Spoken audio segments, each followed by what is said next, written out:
Have you ever found yourself scrolling through endless articles, apps, or podcasts searching for a sense of calm in the middle of life's chaos?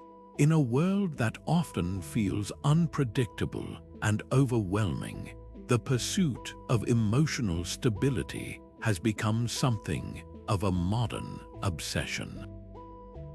We turn to therapy, meditation, self-help books, and yet, for all our resources, many of us still struggle to find that deep, unshakable sense of peace. But what if the most effective system for emotional resilience wasn't invented in our time?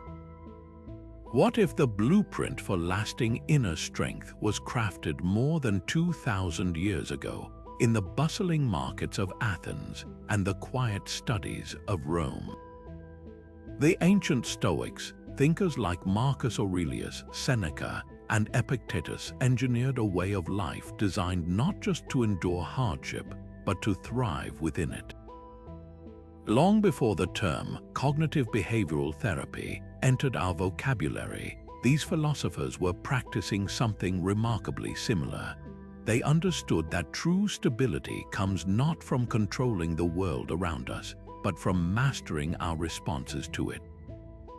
As Marcus Aurelius reflected in his private writings, you have power over your mind, not outside events. Realize this, and you will find strength. It's a deceptively simple idea, yet it contains the seeds of a revolutionary approach to emotional well-being. In this video, we'll explore how the Stoics developed tools for resilience that feel astonishingly relevant today. We'll dive into 3 core principles that form the backbone of their system: cognitive reframing, the art of changing how we see challenges; acceptance, embracing what we cannot change; and virtue ethics, living in alignment with our deepest values. These weren't abstract ideas. They were practical, daily exercises meant to fortify the mind against anxiety, anger, and despair. So how did they achieve such profound emotional stability without the tools of modern psychology? How did they cultivate calm in the face of war, exile, and uncertainty? And what can we learn from their wisdom today? If there's one idea that forms the absolute bedrock of Stoic philosophy, the cornerstone upon which all other practices are built, it's the concept known as the dichotomy of control. This is the first and most crucial tool the Stoics engineered for emotional stability. It begins with a simple yet profoundly life-altering distinction. Some things are within our power and some things are not. The philosopher Epictetus, who was born into slavery and faced immense hardship, opened his famous handbook, the Enchiridion, with this very principle. He wrote, "Some things are within our power while others are not. Within our power are opinion, motivation, desire, aversion, and, in a word, whatever is of our own doing. Not within our power are our body, our property, reputation, office, and, in a word, whatever is not of our own doing." What Epictetus is telling us is that our true power, our only real dominion, lies in our inner world, our judgments, our choices, our values, and our actions.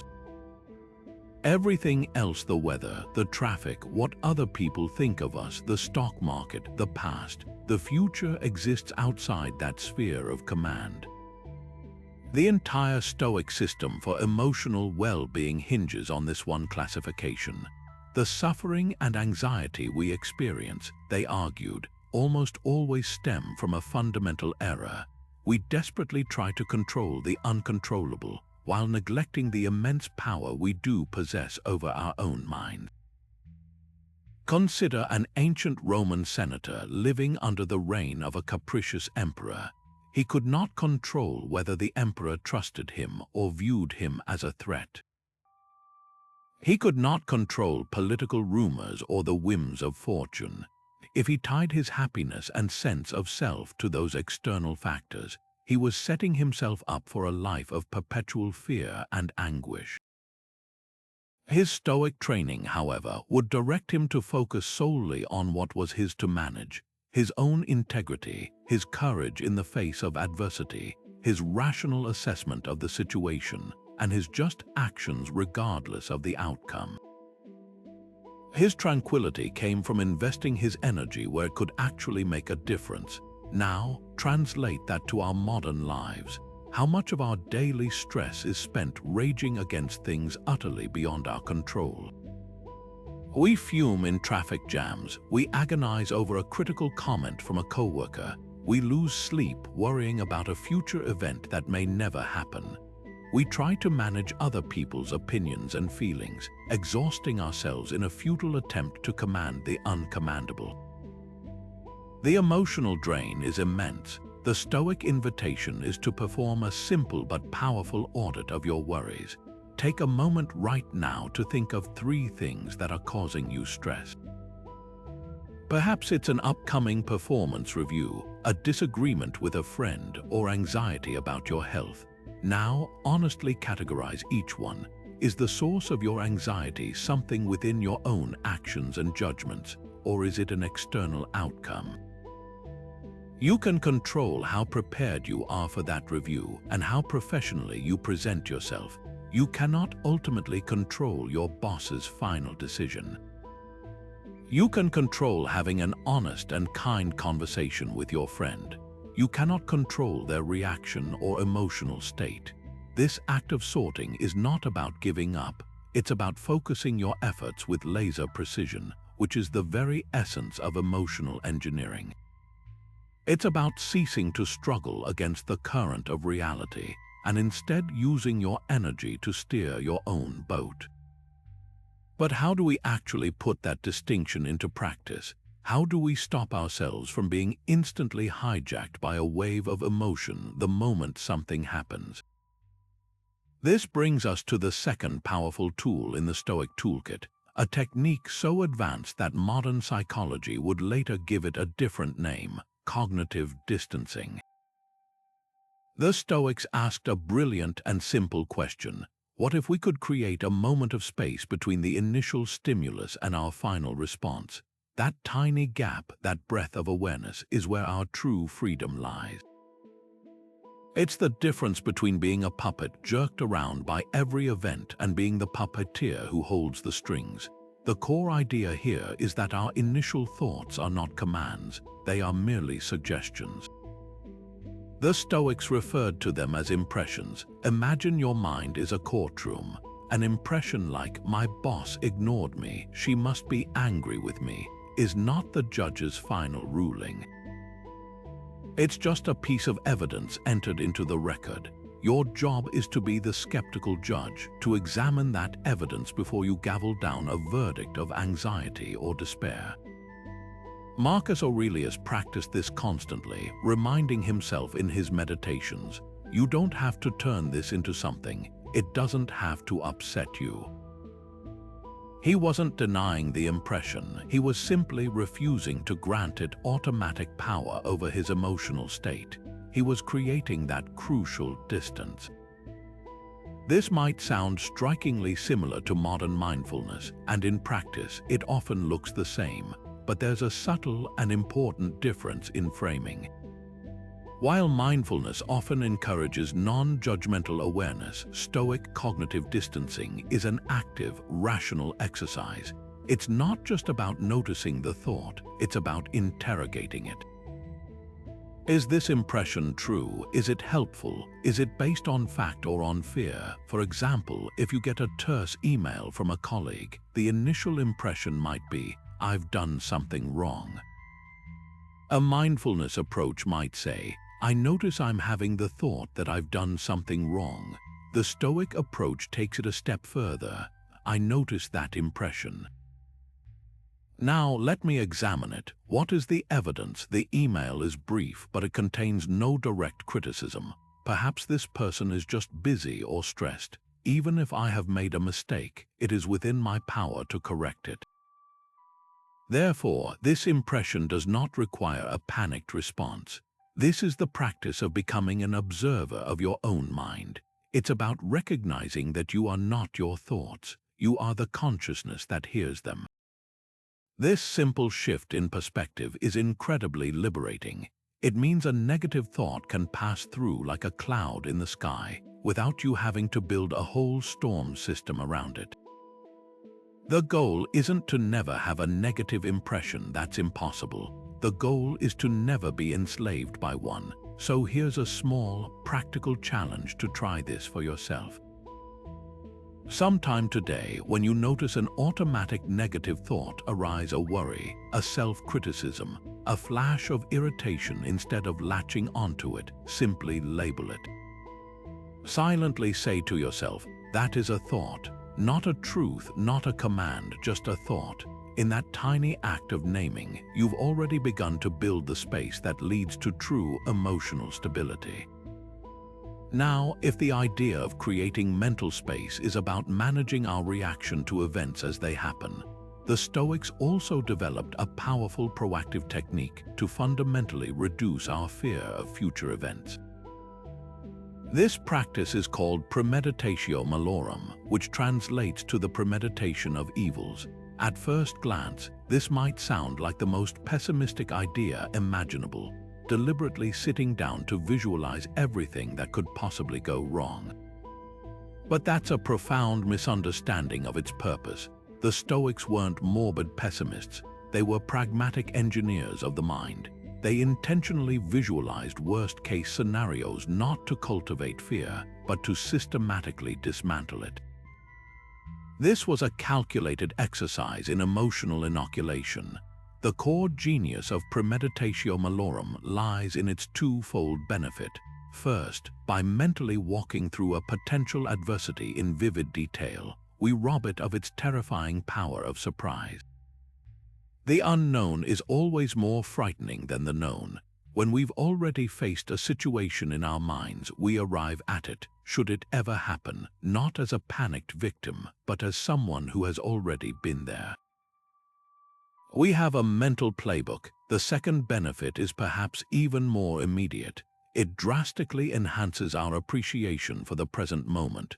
By consciously considering the loss of what we have, our health, our job, our relationships, we are jolted into a deep gratitude for the fact that, right now, we still possess them. The Roman philosopher Seneca, a master of this practice, put it perfectly. He robs present ills of their power who has perceived their coming beforehand. What he means is that the blow of misfortune is softened, sometimes entirely negated, by the simple act of having seen it coming. Let's make this practical. Imagine an ancient Stoic merchant about to send a ship across the Mediterranean. He wouldn't simply hope for calm seas and a profitable journey. He would sit and carefully contemplate the very real possibilities. The ship could be dashed against the rocks in a storm, his cargo could be seized by pirates, or it could sink to the bottom of the sea. By doing this, he wasn't inviting disaster, he was preparing for it. If the ship returned safely, his joy was multiplied by the relieved acknowledgement that it had escaped these fates. If disaster did strike, he was not utterly broken by it because he had already accepted its possibility. His emotional stability remained intact. We can apply this exact same principle to our modern lives. Consider a professional preparing for a crucial presentation. Instead of just hoping it goes well, they can use premeditatio malorum. They might mentally rehearse what they would do if their technology fails, having backups ready, knowing how to present without slides. They could visualize handling a tough, even hostile question from the audience with grace and poise. By walking through these worst cases, they enter the actual meeting not with brittle optimism, but with resilient confidence. They've already faced the demons in their mind and are prepared to handle them in reality. The goal is never to dwell on negative outcomes, but to expose yourself to them in a controlled environment so that you can see they are manageable, survivable, and often not as world-ending as our anxiety makes them out to be. This week, I invite you to try a small, manageable version of this ancient exercise. Pick a minor, everyday inconvenience that often irritates you. Perhaps it's your train being delayed, your internet connection failing during an important call, or spilling coffee on your desk. Now take just a minute to mentally rehearse handling this event with perfect Stoic calm. See yourself noticing the event, taking a breath, accepting it as something outside your complete control, and then calmly moving to your next rational action, calling to inform someone you'll be late, switching to a phone call, or simply cleaning up the spill. This isn't about expecting the worst, it's about building a resilience that makes the worst lose its power to disrupt your peace. What if every obstacle you've ever faced wasn't a barrier to your happiness, but the very path to achieving it? This isn't just optimistic thinking, it's the heart of a profound Stoic principle known as Amor Fati, a Latin phrase that translates to a love of one's fate. While the German philosopher Friedrich Nietzsche would later popularize the idea with his declaration to not merely bear what is necessary, but love it, the seed of this powerful mindset was planted centuries earlier in Stoic soil. The Stoics didn't believe in just grudgingly accepting misfortune. They advocated for a full-hearted, enthusiastic embrace of every single event life throws our way, the good, the bad, and the seemingly indifferent. They believed that to wish for anything other than what actually happened was to be at war with reality itself, and that war is a guaranteed source of misery. For the Stoic, every challenge, every setback, and every piece of bad luck is not a deviation from the good life but an essential ingredient of it. Marcus Aurelius constantly reinforced this in his private journal, writing, "A blazing fire makes flame and brightness out of everything that is thrown into it." Another passage reads, "The impediment to action advances action. What stands in the way becomes the way." What he's articulating is a radical reframing of reality. An obstacle is no longer something that blocks your path, it is the path. It's the training ground for developing virtue, strength, and character. You don't build courage when things are easy. You don't cultivate patience without delay. You don't learn resilience without first encountering resistance. The Stoics saw the universe as a rational, interconnected whole, and every event within it, no matter how painful, had a purpose and a place. To reject any part of your fate, therefore, was to reject the cosmos itself and your role within it. We can see this philosophy lived out dramatically in the lives of the Stoics themselves. Take Seneca, one of the most powerful men in Rome. When he was abruptly exiled to the barren island of Corsica by the Emperor Claudius on trumped-up charges, he had every reason to descend into bitterness and despair. Instead, he chose Amor Fati. He embraced his exile, using the forced solitude and quiet not for lamentation, but for prolific writing and profound philosophical study. That period of isolation, which could have been the end of his productive life, instead resulted in some of his most enduring and cherished works. He didn't just make the best of a bad situation, he genuinely transformed it into a foundational period of growth. He came to see his exile not as a punishment, but as a necessary chapter that allowed him to deepen his understanding and his work. This shift from resistance to embrace is where true emotional freedom is engineered. Think about the last time you faced a significant setback, perhaps a project at work that failed spectacularly, a personal plan that fell through, or an unexpected illness. Our instinctual reaction is often frustration, anger, or a sense of injustice. We rail against the event, wishing it had been otherwise, and that internal struggle creates immense emotional turbulence. Amor Fati asks us to try a different approach. It invites us to look directly at that same event, and instead of asking, "Why did this happen to me?" we ask, "What can this make of me?" How is this exact situation, precisely as it is, an opportunity to practice a virtue I value? A failed project becomes a masterclass in humility and a chance to learn. A cancelled plan opens up unexpected free time for rest or connection. Even an illness can be a forced pause that teaches us about the fragility of the body and the importance of health. This isn't about slapping a happy face on a terrible situation and pretending it's not hard. It's about a deep, authentic recognition that the difficulty itself is the raw material for building a stronger self. It's the understanding that a smooth sea never made a skilled sailor. So, let's bring this into your own life for a moment. I want you to bring to mind a recent setback, a disappointment, or something that simply didn't go your way. It doesn't have to be a monumental event. It could be as simple as getting caught in the rain without an umbrella, having a difficult conversation, or missing a deadline.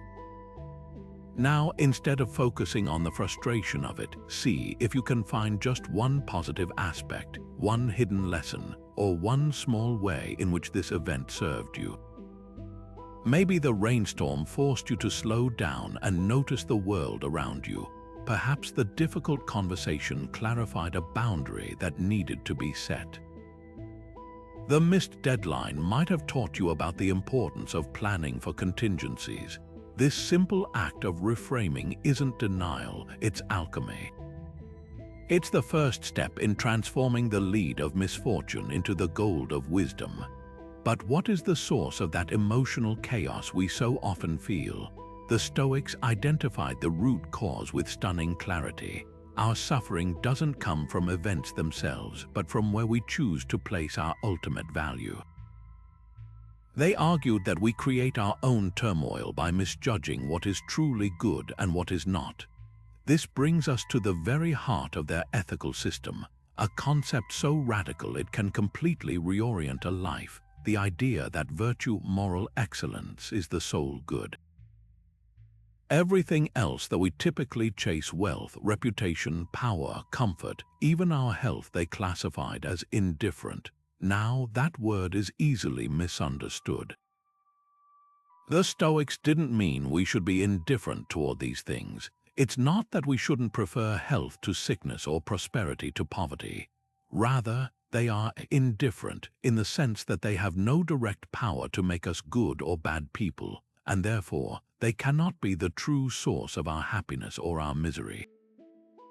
Our emotional stability is determined not by whether we have them, but by how we choose to pursue and use them. The only thing that is genuinely, unquestionably good is the quality of our own character, our wisdom, courage, justice, and self-discipline. The only thing that is truly bad is the opposite, vice, which manifests as foolishness, cowardice, injustice, and a lack of self-control. This is because these are the only things that are completely and utterly up to us, as Epictetus so powerfully stated. He wrote, "There is only one way to happiness, and that is to cease worrying about things which are beyond the power of our will. Our will, our choice to act with virtue, is our final and unassailable domain. We can lose our money, our status, our home, but no one can ever force us to be cowardly, unjust, or foolish unless we willingly surrender that power. Our character is the one possession that is truly ours, and it is the only thing we need to cultivate to live a good life." We can see this philosophy in action through the lives of the ancient Stoics themselves. Consider the choice faced by a philosopher like Cato the Younger. He lived during the fall of the Roman Republic and watched as powerful men like Julius Caesar amassed immense wealth and power through means Cato viewed as deeply unjust and tyrannical. Cato was offered immense political power and wealth himself if he would only compromise his principles and align with the rising powers, but he repeatedly chose integrity over influence. He valued his moral character, his virtue, above any external reward. His choice ultimately led to his death, but from a Stoic perspective, he died possessing the only thing that truly mattered, an unbroken character. He secured the only good that could not be taken from him. Now contrast that with a modern dilemma. imagine a talented professional offered a high-paying, prestigious promotion. The catch: the role requires them to oversee a project they believe is ethically questionable, perhaps one that harms the environment or takes advantage of vulnerable consumers. The external rewards, the salary, the title, the social validation, are powerful lures. Our modern world often tells us that these external markers are the definition of success. The Stoic, however, would pause and perform a values audit. They would ask, does accepting this role require me to act against my virtues of justice and wisdom? Will the pursuit of this external good actually damage my internal, character-based good? If the answer is yes, then the truly successful and stable choice becomes clear, if difficult to decline. The emotional chaos we see in so many high-achieving people, the anxiety, the emptiness, often stems from this exact misplacement. They spent years chasing external validations of success, only to find that those things are fickle, unreliable, and ultimately incapable of providing the deep, lasting peace that comes from knowing you have acted with integrity, no matter the outcome. So let's turn this inward for a moment. I want you to take a quiet minute and honestly ask yourself a question that can illuminate your own sources of stability or turmoil. Where have I been seeking my validation and sense of self-worth from things that are ultimately outside my control? Is it in the number of likes on a social media post, a metric that fluctuates with the algorithms of a giant tech company? Is it in the approval of a particular colleague or family member, a person whose moods and opinions are their own to control? Is it in hitting a specific financial target in a market that is inherently unpredictable? These are the modern equivalents of the ancient indifference. They are preferred, but they are not good in themselves. The good, the only thing that can provide unshakable stability, is the knowledge that you acted with honesty, that you treated people with fairness, that you faced a fear with courage, and that you exercised self-control in the face of temptation. That is the inner citadel no external event can ever storm. Now, let's shift our perspective literally. One of the most powerful and imaginative tools the Stoics employed for emotional stability is known as the view from above. This is a mental exercise, a form of guided visualization, designed to instantly shrink our problems down to their true size by pulling the camera back, far back, to a cosmic scale. In a world that constantly demands our attention on the immediate and the urgent, this practice is a deliberate rebellion against myopia. It's an invitation to step outside the cramped confines of our own personal drama and see our lives from a vantage point of breathtaking vastness. The goal is not to make our lives seem meaningless, but to free us from the ego and anxiety that flourish when we believe our momentary troubles are the center of the universe. No one practiced this more consistently than the Roman Emperor Marcus Aurelius. In the midst of overseeing a vast empire, managing wars, political intrigue, and personal loss, he would regularly retreat into his own mind to perform this exercise. He would mentally ascend, picturing himself looking down at his palace, then at the city of Rome, then at the entire earth itself, a mere speck in the infinite cosmos. From that impossible height, the quarrels in the Senate, the complaints of courtiers, even the threats of invading armies, would appear exactly as they were, tiny, fleeting, and ultimately insignificant in the grand theater of space and time. He wrote in his meditations, "Keep in mind how fast things pass by and are forgotten. The abyss of time that has swallowed the countless others who were once so certain of their importance."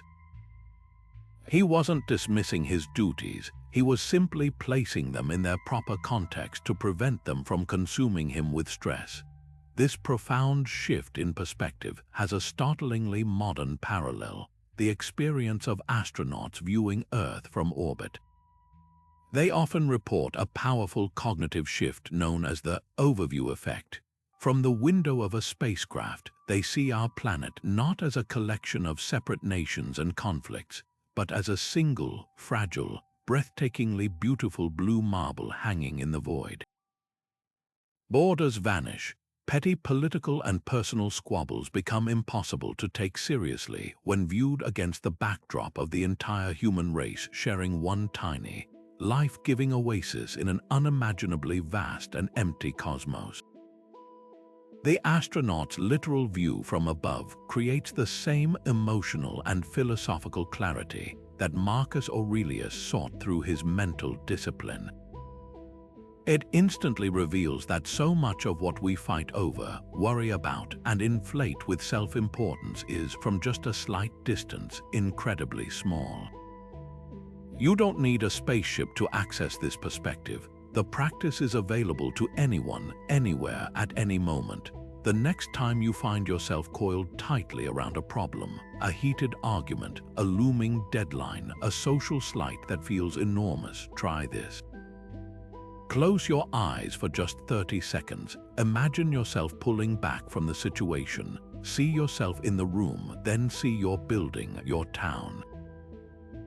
Keep going. See your country from the sky, then the whole curve of the earth spinning in the silent blackness of space. Now, think about the sheer scale of human history.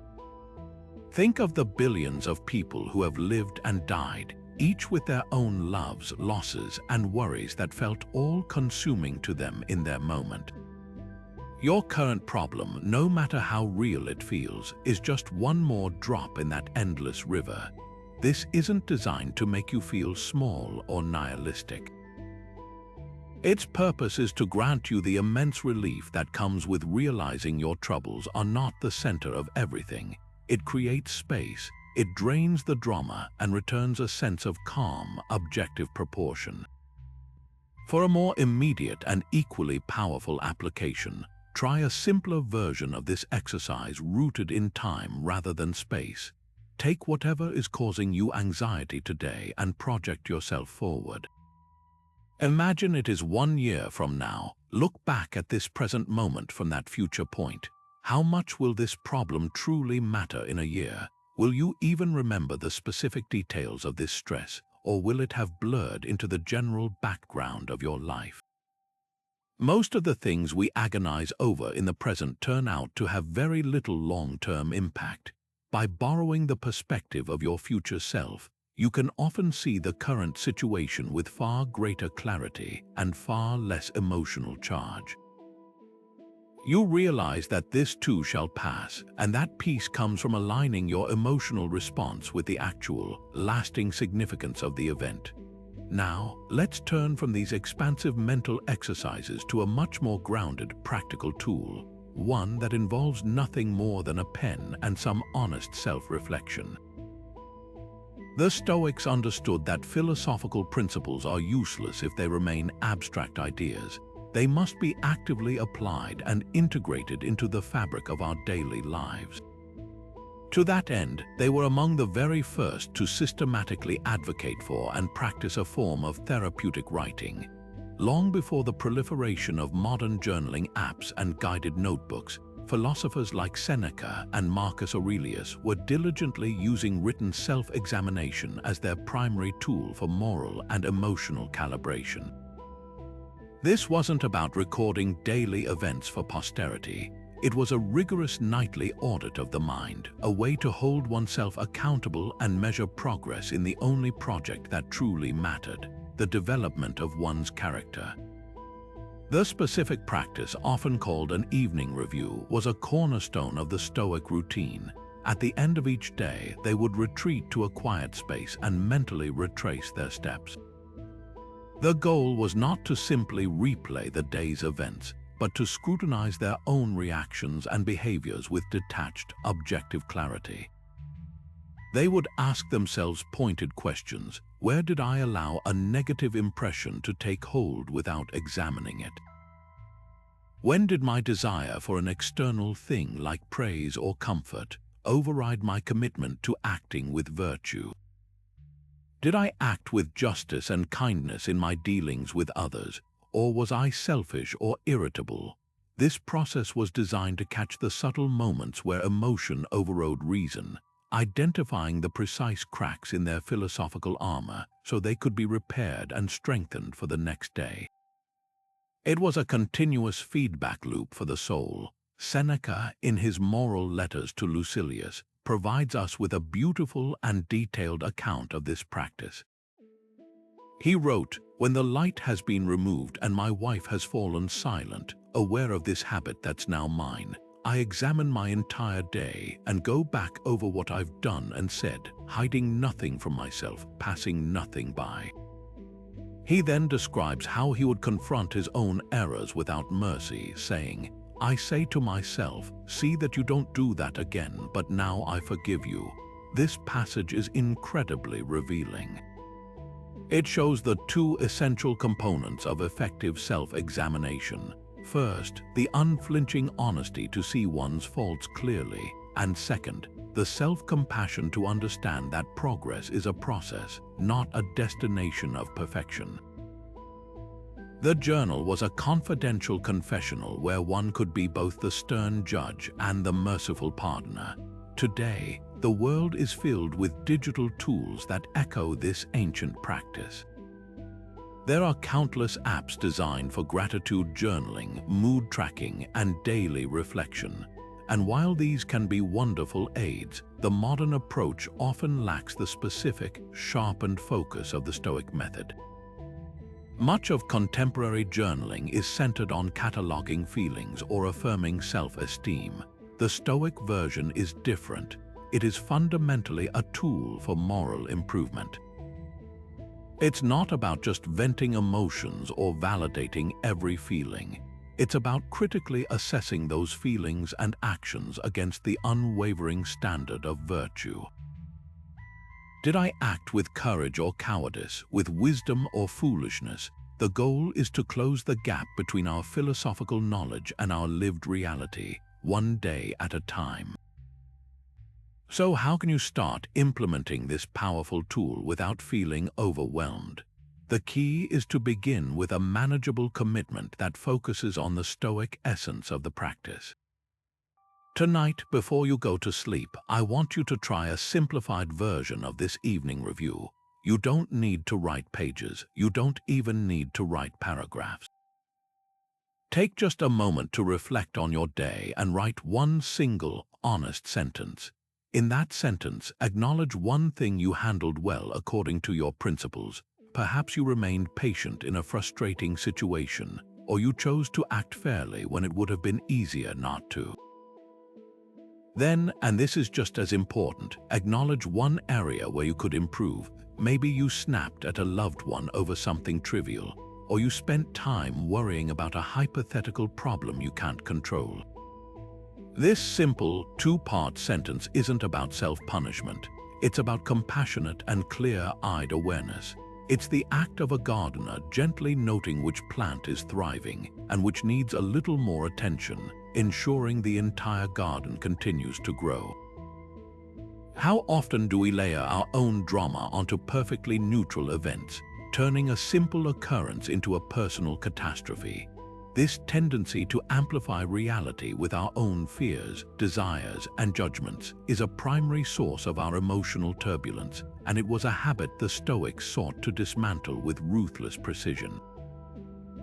They developed a powerful discipline known as objective representation, the practice of describing any event to ourselves in the plainest, most factual terms possible, stripping away all the value-laden commentary our minds instinctively add. The goal was to see the thing itself, not our story about the thing. They believed that most of our suffering doesn't come from the events of our lives, but from the opinions we form about those events almost instantly. The philosopher Epictetus, who had a remarkable talent for getting to the heart of the matter, laid this out with stunning clarity. He taught, "Men are disturbed not by things, but by the views which they take of them." Let that sink in for a moment. The event itself is neutral. It simply is. The rain falling from the sky is just water descending. It is neither good nor bad. It is our judgment, our interpretation that this rain is bad because it ruined our picnic or good because it watered our garden, that generates the emotional response. The suffering arises not from the rain, but from our invested opinion that the rain should not be happening right now. The Stoic practice of objective representation is the tool that severs this link. It's the mental equivalent of a scientist taking notes, just the observable facts, devoid of emotional bias. We do this constantly, often without realizing it. Imagine two people looking out the window at a steady downpour.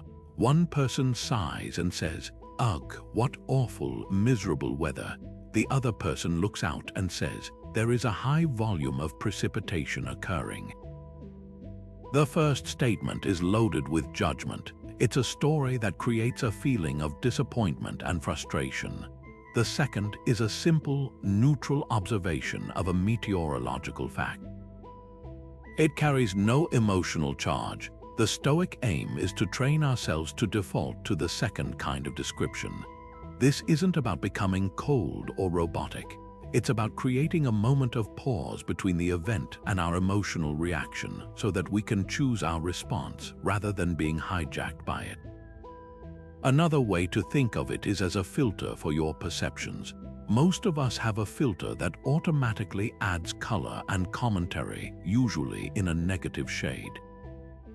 Objective representation is the practice of removing that filter to see the world in black and white facts, which provides a much clearer and calmer picture. This skill is incredibly valuable when applied to our interactions with other people.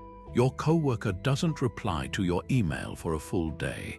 The automatic, judgment-laden interpretation might be, "They're ignoring me because they're angry about my proposal. They don't respect me or my work." This story, built entirely on assumption and fear, can trigger anxiety, resentment, and a whole host of negative feelings. Now apply objective representation. Strip the story down to its bare bones. I sent an email to my colleague at 9 a.m.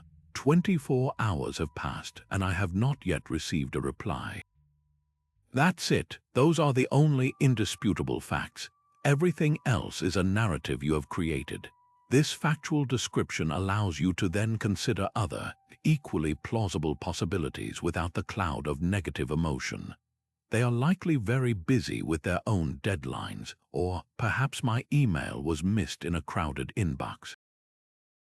From this calm, clear-headed place, your next action, a polite follow-up, will be rational and effective, not reactive and fraught with tension. This practice gives you back your power. When you describe an event in purely objective terms, you reclaim the authority to decide what it means, rather than handing that authority over to your initial, often fear-based impression. It's the difference between being the author of your experience and being a reader who is shocked by every plot twist.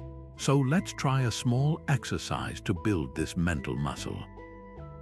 Think of a minor annoyance you experienced recently. Maybe you were stuck in a long line at the grocery store, or you accidentally burnt your dinner. Now replay the event in your mind, but this time describe it using only objective, factual language. Instead of, "I was trapped in a ridiculously slow line behind someone who was taking forever," try, "I stood in a queue with 3 people ahead of me. The cashier was scanning items at a particular speed. The process took approximately 12 minutes. Feel the difference. The first version creates impatience and irritation. The second is just a report of what happened. By practicing this rephrasing, you are not denying the inconvenience. You are simply refusing to amplify it into a drama. You are choosing to see the event as it is, and in doing so, you choose your peace. But what if the key to truly appreciating everything you have was to occasionally practice not having it? This leads us to a Stoic exercise that might seem counterintuitive at first, but is brilliantly effective for building emotional resilience, the practice of voluntary discomfort, or what we might call practicing poverty. The Stoics deliberately and periodically chose to embrace a state of lack to go without the comforts and conveniences they otherwise enjoyed. This wasn't a form of self-punishment or a rejection of the good things in life. It was a calculated training exercise for the mind, designed with two powerful objectives: to inoculate oneself against the fear of future loss, and to actively cultivate a deep and authentic sense of gratitude for the abundance we usually take for granted. Think of it like this: if you've never experienced even a moment of hunger, the mere thought of missing a meal can become a source of low-grade anxiety. But if you have voluntarily skipped a meal before, you know with absolute certainty that you can handle it. That knowledge is incredibly liberating. It dismantles the power that the fear of hunger holds over you. This practice systematically weakens our attachments to external things by proving to ourselves that we are more resilient than those things are necessary. The Roman philosopher Seneca, a man of immense wealth who understood the dangers of becoming soft through constant comfort, was a major proponent of this idea. He advised, "Set aside a certain number of days during which you shall be content with the scantiest and cheapest fare, with coarse and rough dress, saying to yourself the while, 'Is this the condition that I feared?'" His question cuts to the heart of the practice. By voluntarily stepping into a state of want, we confront our fears directly and almost always discover that the reality is far more manageable than the anxiety we had built around it. We build a form of emotional callus that protects us from the chafing of misfortune. This ancient discipline finds a powerful echo in many modern movements. The entire philosophy of minimalism, for instance, isn't just about having less stuff for aesthetic reasons. It's about consciously choosing to live with less in order to appreciate more, to free up mental space and reduce the anxiety that comes from managing and protecting a mountain of possessions. A digital detox where we voluntarily unplug from the constant stream of information and social validation is a contemporary form of practicing the lack of convenience and connection. We temporarily give up these modern comforts to remember that our self-worth isn't tied to notifications, and to rediscover the quiet peace that exists without them. These are all variations on the same Stoic theme. By periodically choosing a harder path, we make ourselves immune to the fear of that path being forced upon us. We are not avoiding comfort, we are building a self that is not dependent on it for happiness. The true goal here is to break the unconscious spell of entitlement that comfort can cast. When we live with constant ease, we stop seeing it as a gift and start expecting it as a default. The warmth of our home, the instant availability of food, the effortless connection to others, these miracles become invisible, and their absence becomes a catastrophe. Practicing poverty makes the invisible visible again. It's the mental equivalent of resetting your palate. After a period of eating very simple, plain foods, the flavors of a single piece of fruit can become astonishingly vivid and sweet. In the same way, after a day of fasting, a simple piece of bread can feel like a feast. After a cold shower, the warmth of a sweater feels profoundly comforting. This practice doesn't just reduce the fear of loss, it actively generates a continuous undercurrent of gratitude for the ordinary miracles of our daily lives. So how can you integrate this powerful tool into your own life without embarking on a drastic ascetic journey? The key is to start small and intentional. I want to challenge you to try a microdose of Stoic practice today. Choose one comfort, one convenience you rely on, and voluntarily skip it for a short period. It doesn't have to be extreme. Maybe you decide to skip your usual morning coffee and just drink water, consciously observing what it feels like to go without that ritual. Perhaps you choose to take a cold shower instead of a hot one, not for any supposed health benefits, but simply to practice experiencing a sensation you would normally avoid. You could leave your phone at home during a short errand, practicing the lack of constant connection and entertainment. Or you might choose to walk instead of drive, embracing the minor inconvenience and extra time required. The specific act is less important than the conscious intention behind it. As you do this, pay close attention to your internal response. Do you feel a sense of irritation or resistance? Does your mind immediately begin to complain? Or do you discover a quiet sense of confidence, a realization that you are okay, that you can handle this small lack without coming undone? This simple exercise is not about deprivation, it's about discovery.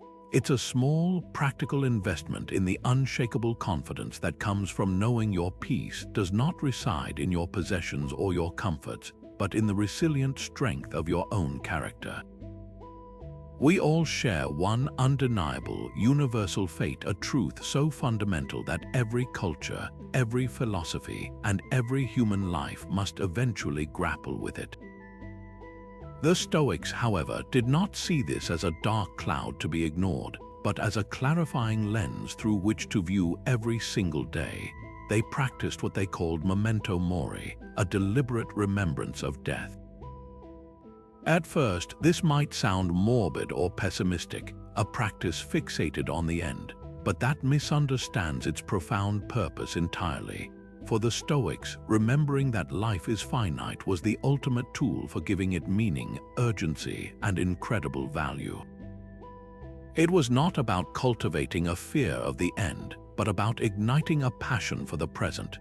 By keeping the reality of their own mortality firmly in view, they engineered a powerful mechanism to instantly sort the trivial from the essential, cutting through the noise of daily life to reveal what truly deserves our limited time and energy.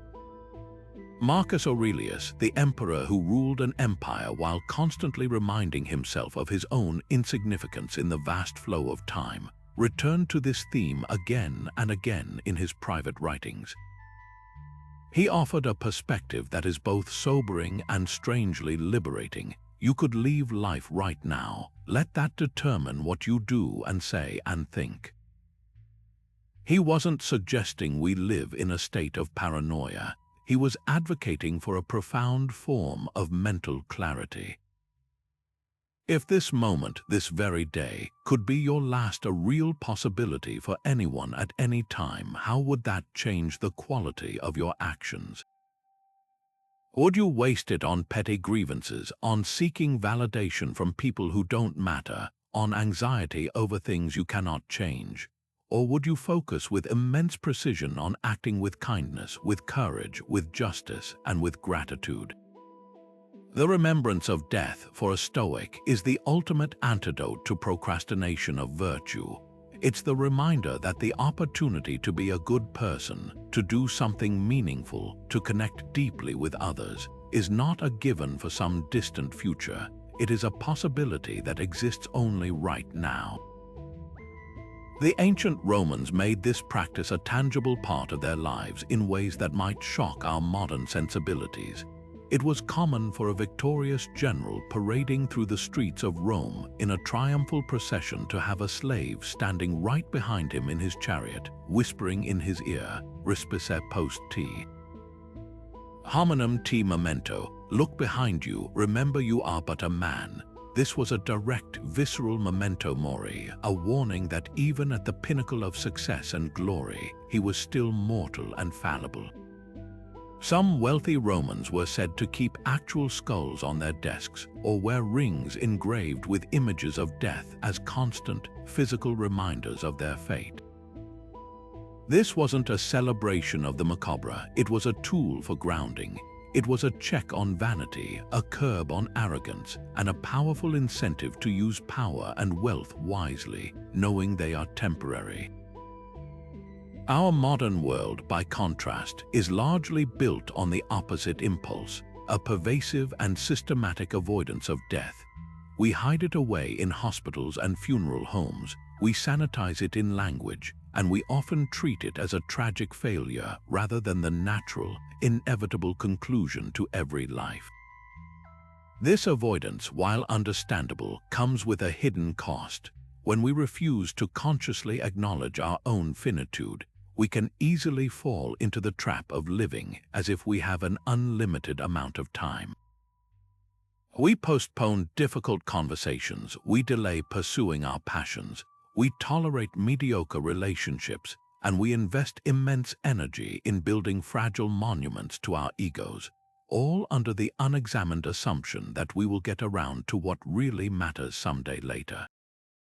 The Stoic practice of Memento Mori is the philosophical equivalent of a cold splash of water to the face, shocking us out of that complacency and into a state of vibrant, purposeful awareness. So let's bring this ancient practice out of the history books and into your life with a simple but potent thought experiment. I want you to pause for a moment and seriously consider two questions.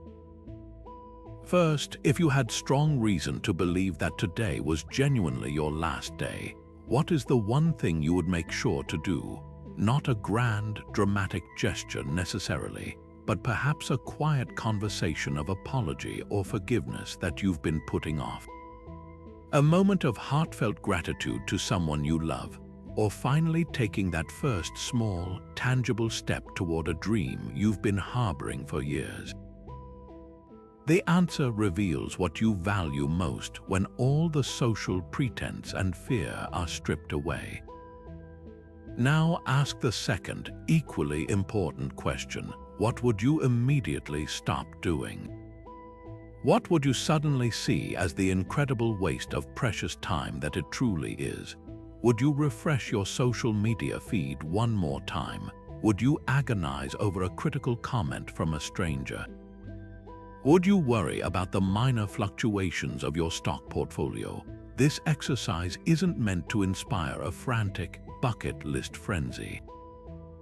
It's designed to provide instant clarity on how you might reallocate your time and attention, starting right now away from the trivial and toward the essential, living not as if you have forever, but as if today is a gift that is both incredibly valuable and non-renewable. What if you could fundamentally rewire the deepest parts of your own mind, not to want less, but to want only the things that genuinely lead to peace? This is not a question of suppression, but of liberation, the central aim of the Stoic discipline of desire. While the practices we've explored so far help us manage our reactions to the world, this discipline goes a step further, targeting the very source of our emotional turbulence, our wants themselves.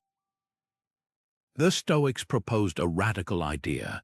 True freedom, they argued, does not come from acquiring everything you desire, but from meticulously training your desires to align exclusively with what is virtuous and, most importantly, within your control.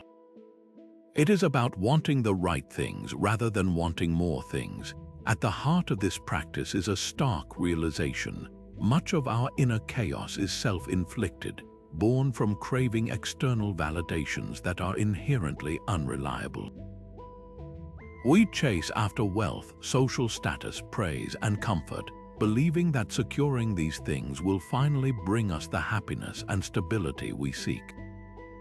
The Stoics saw this as a fundamental error, a misdirection of our energy that guarantees anxiety.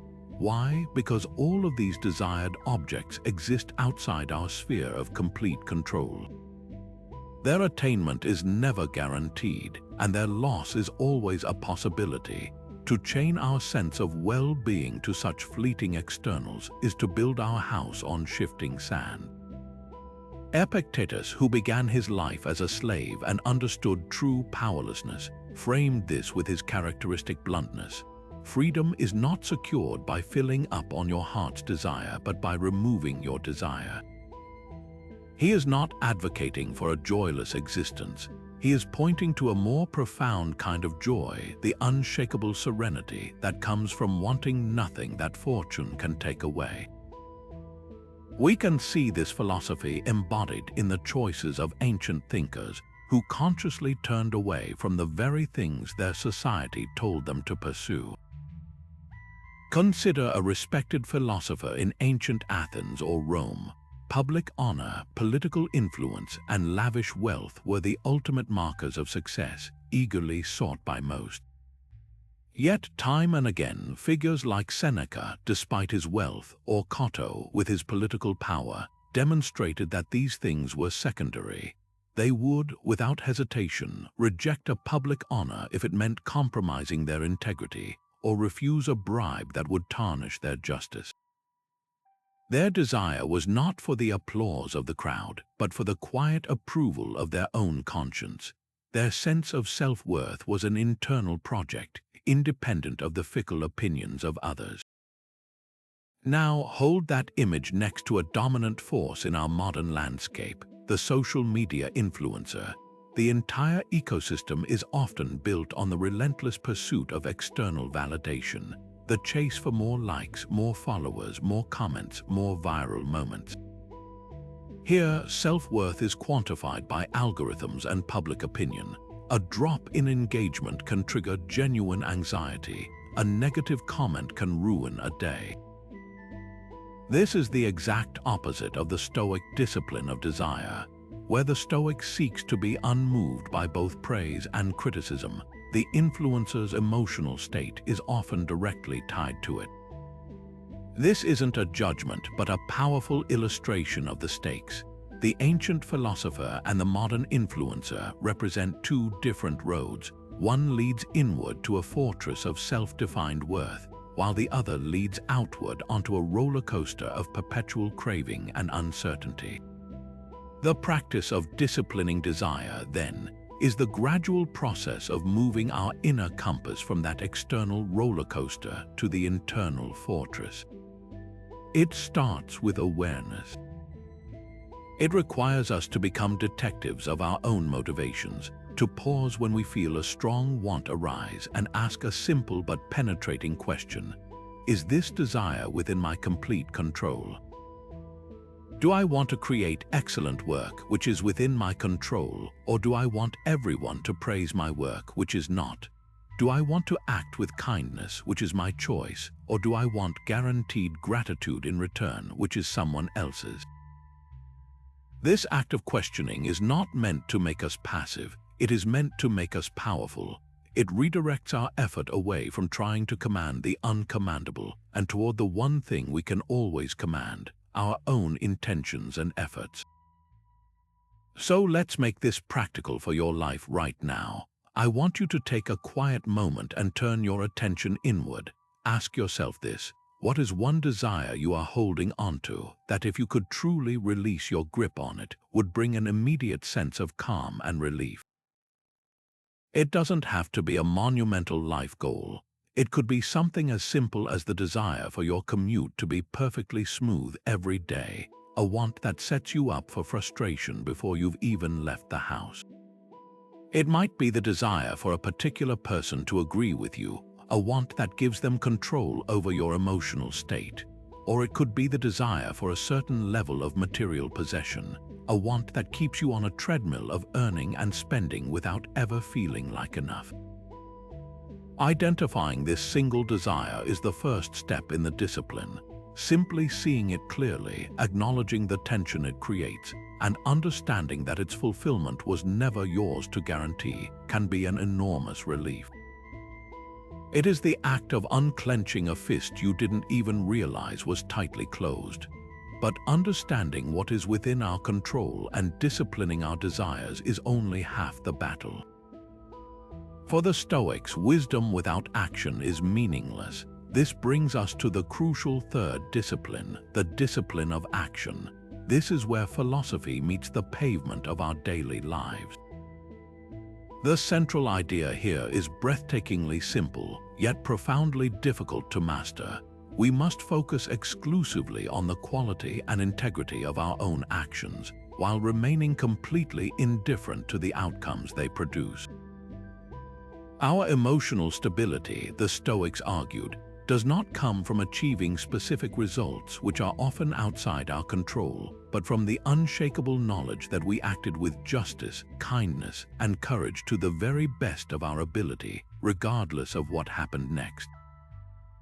This is perhaps one of the most counterintuitive aspects of Stoic philosophy, especially in our modern, results-obsessed culture. We are conditioned from a young age to tie our self-worth to outcomes.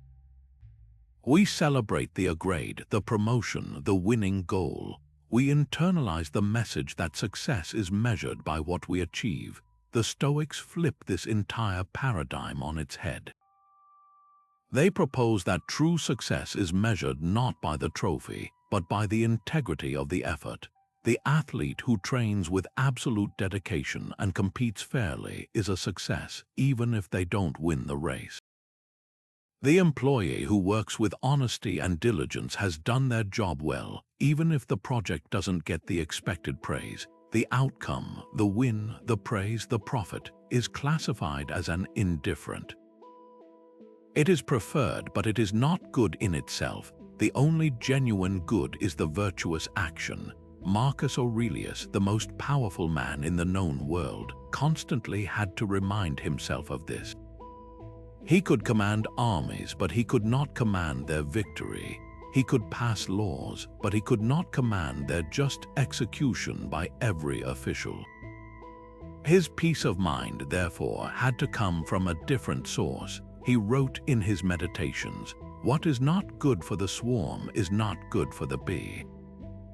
For him, the highest good was to act for the benefit of the whole, for the common good, and to do so because it was the right thing to do, not because it would yield him a personal reward. He understood that his duty was to perform his role with excellence and virtue. The historical results of his reign were ultimately not his to control. His emotional stability was anchored in that internal scorecard. We can see the stark difference between action for outcome and action for its own sake in a very simple, modern example. Imagine two people who each perform an act of kindness, such as donating to a charity. The first person does it anonymously, with no receipt for a tax deduction, and no one ever finds out. They derive their entire satisfaction from the act itself, from the knowledge that they have, in some small way, reduced suffering in the world. The second person donates the same amount, but does so very publicly, eagerly awaiting the social recognition, the thank you letter, and the public praise. For this second person, their emotional state is contingent on that external validation. If the praise doesn't come, or isn't as effusive as they hoped, their act feels hollow, and they may feel cheated or resentful.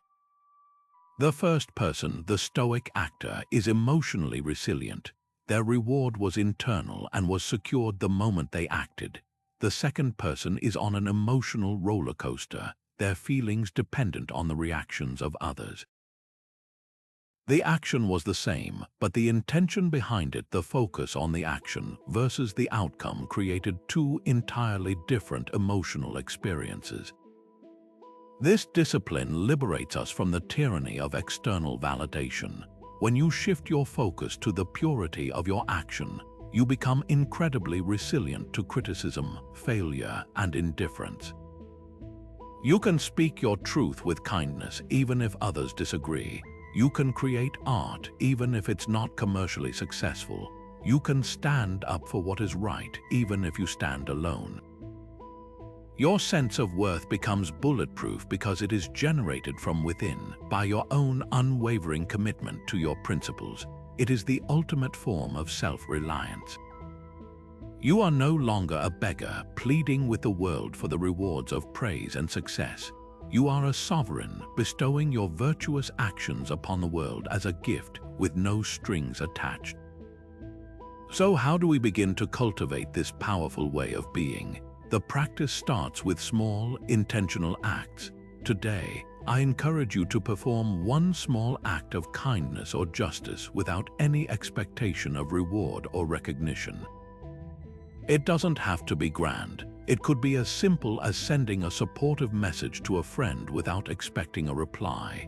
It could be letting someone merge in traffic with a friendly wave, even if they don't wave back.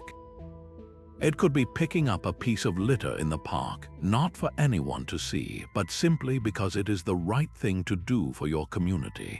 As you perform this action, pay close attention to your internal state. Notice if there's a part of you that hopes for a thank you or for someone to see you. Then, gently release that expectation. Savor the quiet, private satisfaction that comes from knowing you have added a small measure of good to the world, regardless of the outcome. This feeling, this internal reward for virtuous action, is the foundation of the unshakable emotional stability the Stoics spent their lives engineering. Imagine a sentry standing guard at the gates of your mind, whose sole job is to question every single piece of information that arrives before allowing it to enter. This is the essence of the Stoic discipline of ascent, the crucial gatekeeper practice that determines whether we experience peace or chaos. While the previous disciplines help us manage our desires and actions, this one strikes at the very root of our emotional reactions. It is the practice of consciously withholding our automatic agreement from our initial impressions, those instantaneous judgments that pop into our heads until we have had a chance to examine them under the cold light of reason. The Stoics understood that we are not passive victims of our emotions. We are active participants in their creation, and it is this moment of ascent, of giving our inner approval to a first impression, that sets the entire emotional chain reaction in motion. The core of this idea is brilliantly captured by Epictetus, who laid out the entire Stoic path to peace in one famous line: "Men are disturbed not by things, but by the views which they take of them." He wasn't just offering a comforting platitude, he was describing a precise mental mechanism. An event happens, let's say you receive a terse email from your boss. The initial impression, the first view that forms in your mind might be, "She's angry with me, I'm in trouble." This impression is not the problem. The problem, the source of the immediate knot of anxiety in your stomach, is the automatic, unconscious assent you give to that impression. You instantly believe it to be true, and your body and mind react accordingly.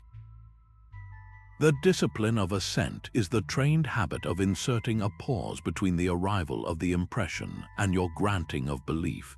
It is the sentry asking for identification before opening the gate. We can see a powerful modern parallel for this ancient practice in the critical thinking we're all encouraged to apply to the digital information we consume. When a sensational headline or a shocking piece of gossip crosses our screen, we've learned hopefully not to instantly believe and share it. We pause. We consider the source, we look for corroborating evidence, we ask, is this true? The discipline of ascent is simply applying that exact same skeptical rigor to the headlines generated by our own minds. Your anxiety is like a viral piece of misinformation published by your own fear. The practice is to stop the spread by fact-checking it before you let it shape your entire day. That initial impression, "My boss is angry," is just a headline. Your job is to be the editor who investigates the story before going to print. This simple pause is perhaps the most powerful tool for emotional self-regulation ever devised. It creates a tiny space of freedom, a buffer zone between stimulus and response, and in that space lies all our power to choose. Without it, we are puppets, our strings jerked by every event and every unexamined thought. With it, we become the puppeteers. This doesn't mean we become cold or unfeeling. It means we stop being ruled by feelings that are based on faulty or incomplete data.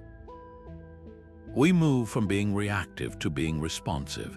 The goal is not to eliminate impressions, that's impossible, but to break the automatic habit of granting them our unquestioning belief.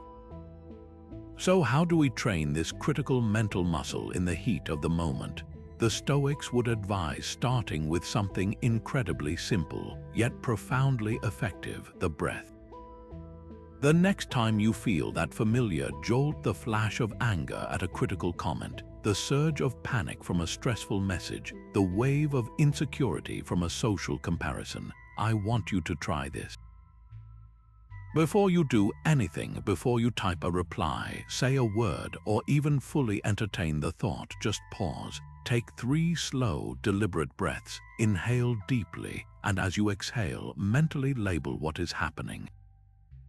Silently say to yourself, that is an impression. I do not have to assent to it yet. This tiny act of hesitation is the practice. It is the sentry doing his job.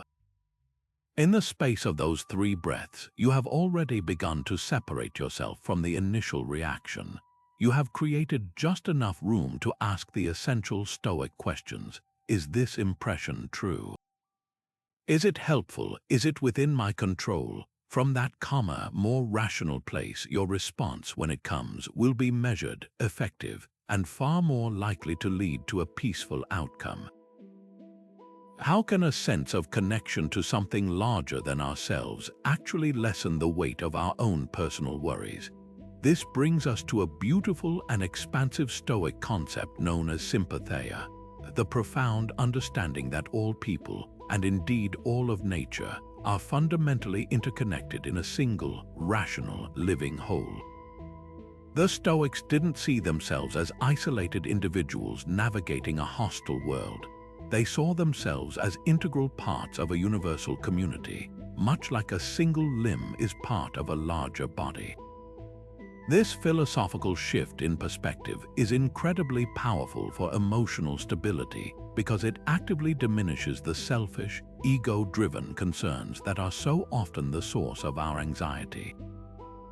When you stop seeing yourself as the solitary star of your own drama and start seeing yourself as a supporting player in the vast, interconnected story of humanity, your personal problems begin to shrink to their proper size.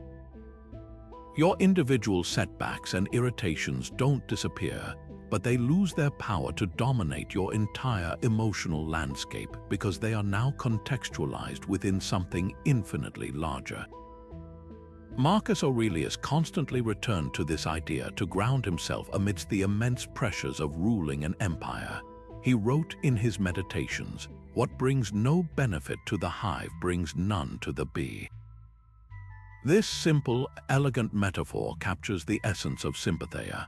A bee cannot thrive if the hive is sick or in danger.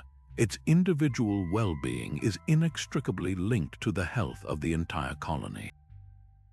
In the same way, a human being cannot find true flourishing through selfish pursuits that harm the community or the world around them. Our rational nature, which the Stoics believed we all share, is what binds us together into this single organism. Hurting another person, or by extension the natural world, is ultimately an irrational act of self-harm because it damages the whole of which we are a part. This worldview naturally cultivates a deep, authentic empathy, not as a moral obligation, but as a rational recognition of a fundamental truth about our existence. We can see the urgent relevance of this ancient idea in the most pressing global challenge of our time, climate change. No single individual, corporation, or nation can solve this problem alone. It is the ultimate test of our collective ability to recognize our sympatheia. The carbon emissions from one part of the world contribute to rising sea levels that threaten populations on the other side of the globe. The choices we make about consumption here affect resource scarcity and weather patterns everywhere. The Stoic framework provides a powerful lens through which to view this crisis. It is not merely an environmental or political issue, but a failure to live in accordance with the rational principle of interconnectedness. Addressing it effectively requires us to transcend our narrow self-interest and act for the benefit of the universal hive, understanding that this is ultimately the only way to secure the well-being of the individual bee. Our personal anxiety about the future is soothed when we channel it into collective, virtuous action, moving from a state of worried isolation to one of purposeful connection. This principle doesn't only apply to grand, global scales. It operates in the smallest moments of our daily lives. Every interaction we have is a thread in this vast web. The way we speak to a customer service representative, the patience we show a distracted driver, the kindness we offer a stranger having a difficult day, these are not insignificant acts. They are practical expressions of sympatheia, acknowledgements that the other person is not separate from us but a part of our shared human community. Their well-being on some level is tied to our own. Conversely, when we act with rudeness, indifference, or cruelty, we are not just harming them, we are introducing a toxin into the system we ourselves inhabit, weakening the whole and, by extension, ourselves. To make this concept tangible, I want to invite you to perform a small act of awareness. Sometime today, I'd like you to pause and consider just one of your routine actions, perhaps your morning coffee purchase, your commute, or how you dispose of your waste. Now trace the threads of that single action outward. How does it affect the person who grew the coffee beans, the delivery driver who brought it to the shop, the other drivers sharing your road, the wildlife impacted by the trash in your local ecosystem? This isn't about spiraling into guilt or analysis paralysis. It's about cultivating a conscious awareness of your place in the network. By regularly practicing this simple expansion of perspective, you train your mind to default to a state of connection rather than isolation. You begin to instinctively understand that your peace is not a private fortress to be defended, but a quality that flourishes in a healthy, interconnected world.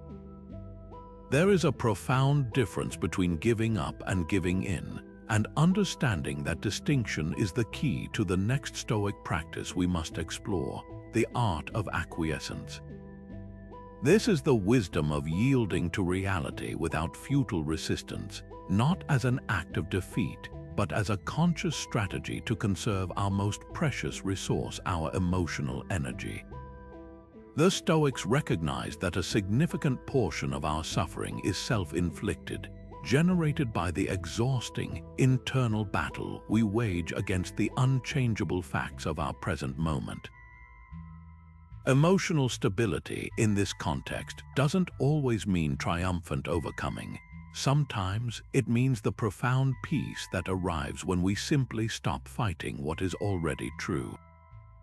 It is absolutely vital to differentiate this Stoic acceptance from mere passivity or apathy. Passivity is a surrender of agency, a resignation that says, "There's nothing I can do, so I will do nothing." Acquiescence, in the Stoic sense, is the opposite. It is an active, clear-eyed engagement with reality that begins with the question, what part of this situation is truly beyond my control? Once that part is identified, acceptance is the rational choice to stop wasting energy on it, thereby freeing up all of your power to focus on the part you can influence. It is the wisdom to stop trying to push the river and instead to learn how to skillfully swim with its current. You accept the weather to focus on building a better shelter. You accept the diagnosis to focus on your response to it. This is not weakness, it is the highest form of pragmatic strength. The Roman philosopher Seneca, who faced exile, chronic illness, and the volatile politics of Nero's court, captured this idea with stunning clarity. He wrote, "We suffer more often in imagination than in reality," but he also offered the solution. A man is as unhappy as he has convinced himself he is. His point was that our misery is frequently optional. It is a choice we make when we insist that reality should be different than it is.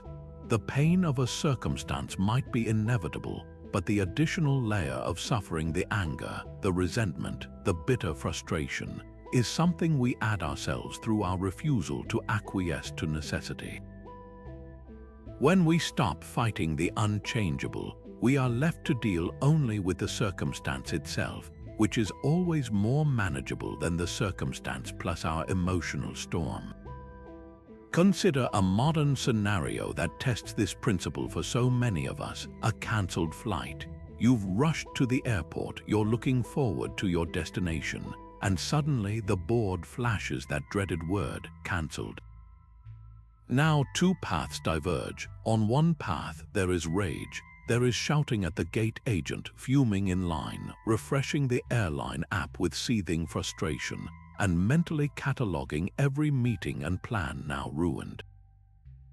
This path expends a massive amount of emotional and physical energy, and it changes precisely nothing about the fact that the flight is gone. The plane will not magically become airworthy because of your anger. The path of acquiescence looks entirely different. It begins with a deep breath and a silent acknowledgement. The flight is cancelled. This is the current reality. Fighting this fact is useless. With the energy saved from that internal battle, you can now engage effectively. You calmly get in line to rebook. You use your phone to alert people you'll be late. You find a quiet corner to work or read, and you adapt. You have accepted the immutable fact to better manage your mutable response. One path leaves you exhausted and miserable. The other conserves your dignity and your energy for the challenges ahead. This art of yielding is not just for major disruptions, it's a tool for daily peace. It's accepting that the traffic jam is already there, so rather than clenching the steering wheel and screaming, you decide to listen to an audiobook. It's accepting that your coworker is in a bad mood, so instead of taking it personally or trying to fix it, you offer quiet professionalism without absorbing their negativity. It is the conscious decision to lower your resistance to the things you cannot change, creating a life with far less friction and far more flow. So let's bring this directly into your life right now. I want you to take a moment and identify one current situation, large or small, where you might be expending energy on resistance. Is it a lingering health issue you keep resenting instead of adapting to? A family dynamic you wish were different but isn't? A project at work that hasn't gone according to plan? Now ask yourself honestly, where am I fighting against the unchangeable? And what would it feel like just for today to consciously lower my weapons in that particular battle? What would it feel like to simply acknowledge the reality of it without the layer of protest? This isn't about approving of the situation, but about ending the exhausting war with what already is, so you can redirect your valor to a field where you can actually make a difference. But how do we translate these abstract principles into concrete action in the heat of the moment? How do we know what the right, virtuous response even looks like when our emotions are pulling us in a different direction? The Stoics provided a brilliantly practical answer to this challenge, the concept of modeling the sage. In their philosophy, the sage represents the ideal of a perfectly wise and rational person, someone who has mastered their desires, their judgments, and their actions.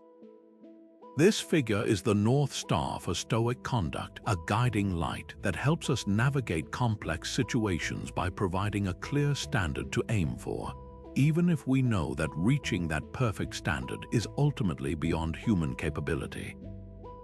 It's absolutely essential to understand that the Stoics were not setting up an impossible ideal to make us feel like constant failures.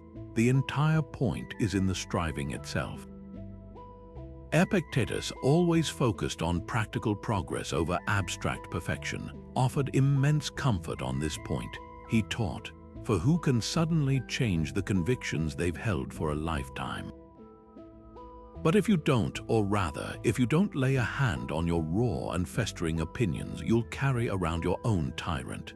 Then he adds the crucial part: just make a start and don't expect to be a sage overnight. The goal isn't to become the sage, the goal is to move in the sage direction. Every single time we pause before reacting, every time we choose a rational response over an emotional one, we are making progress. We are, as Epictetus would say, laying a hand on those festering opinions. The sage is the compass, not the destination, and even a slight movement toward true north is a victory. We instinctively understand this concept in other areas of our lives. Think about a young athlete who looks up to a legendary professional. They watch their hero's every move, studying their technique, their discipline, their composure under pressure. They don't expect to suddenly become that legendary player overnight, but by keeping that ideal in mind, their own practice becomes more focused, their efforts more meaningful. Their progress is measured against that highest standard. Or consider someone learning a complex skill like playing a musical instrument. They listen to the masters not to feel inadequate, but to understand what is possible and to give their own practice a sense of direction and beauty.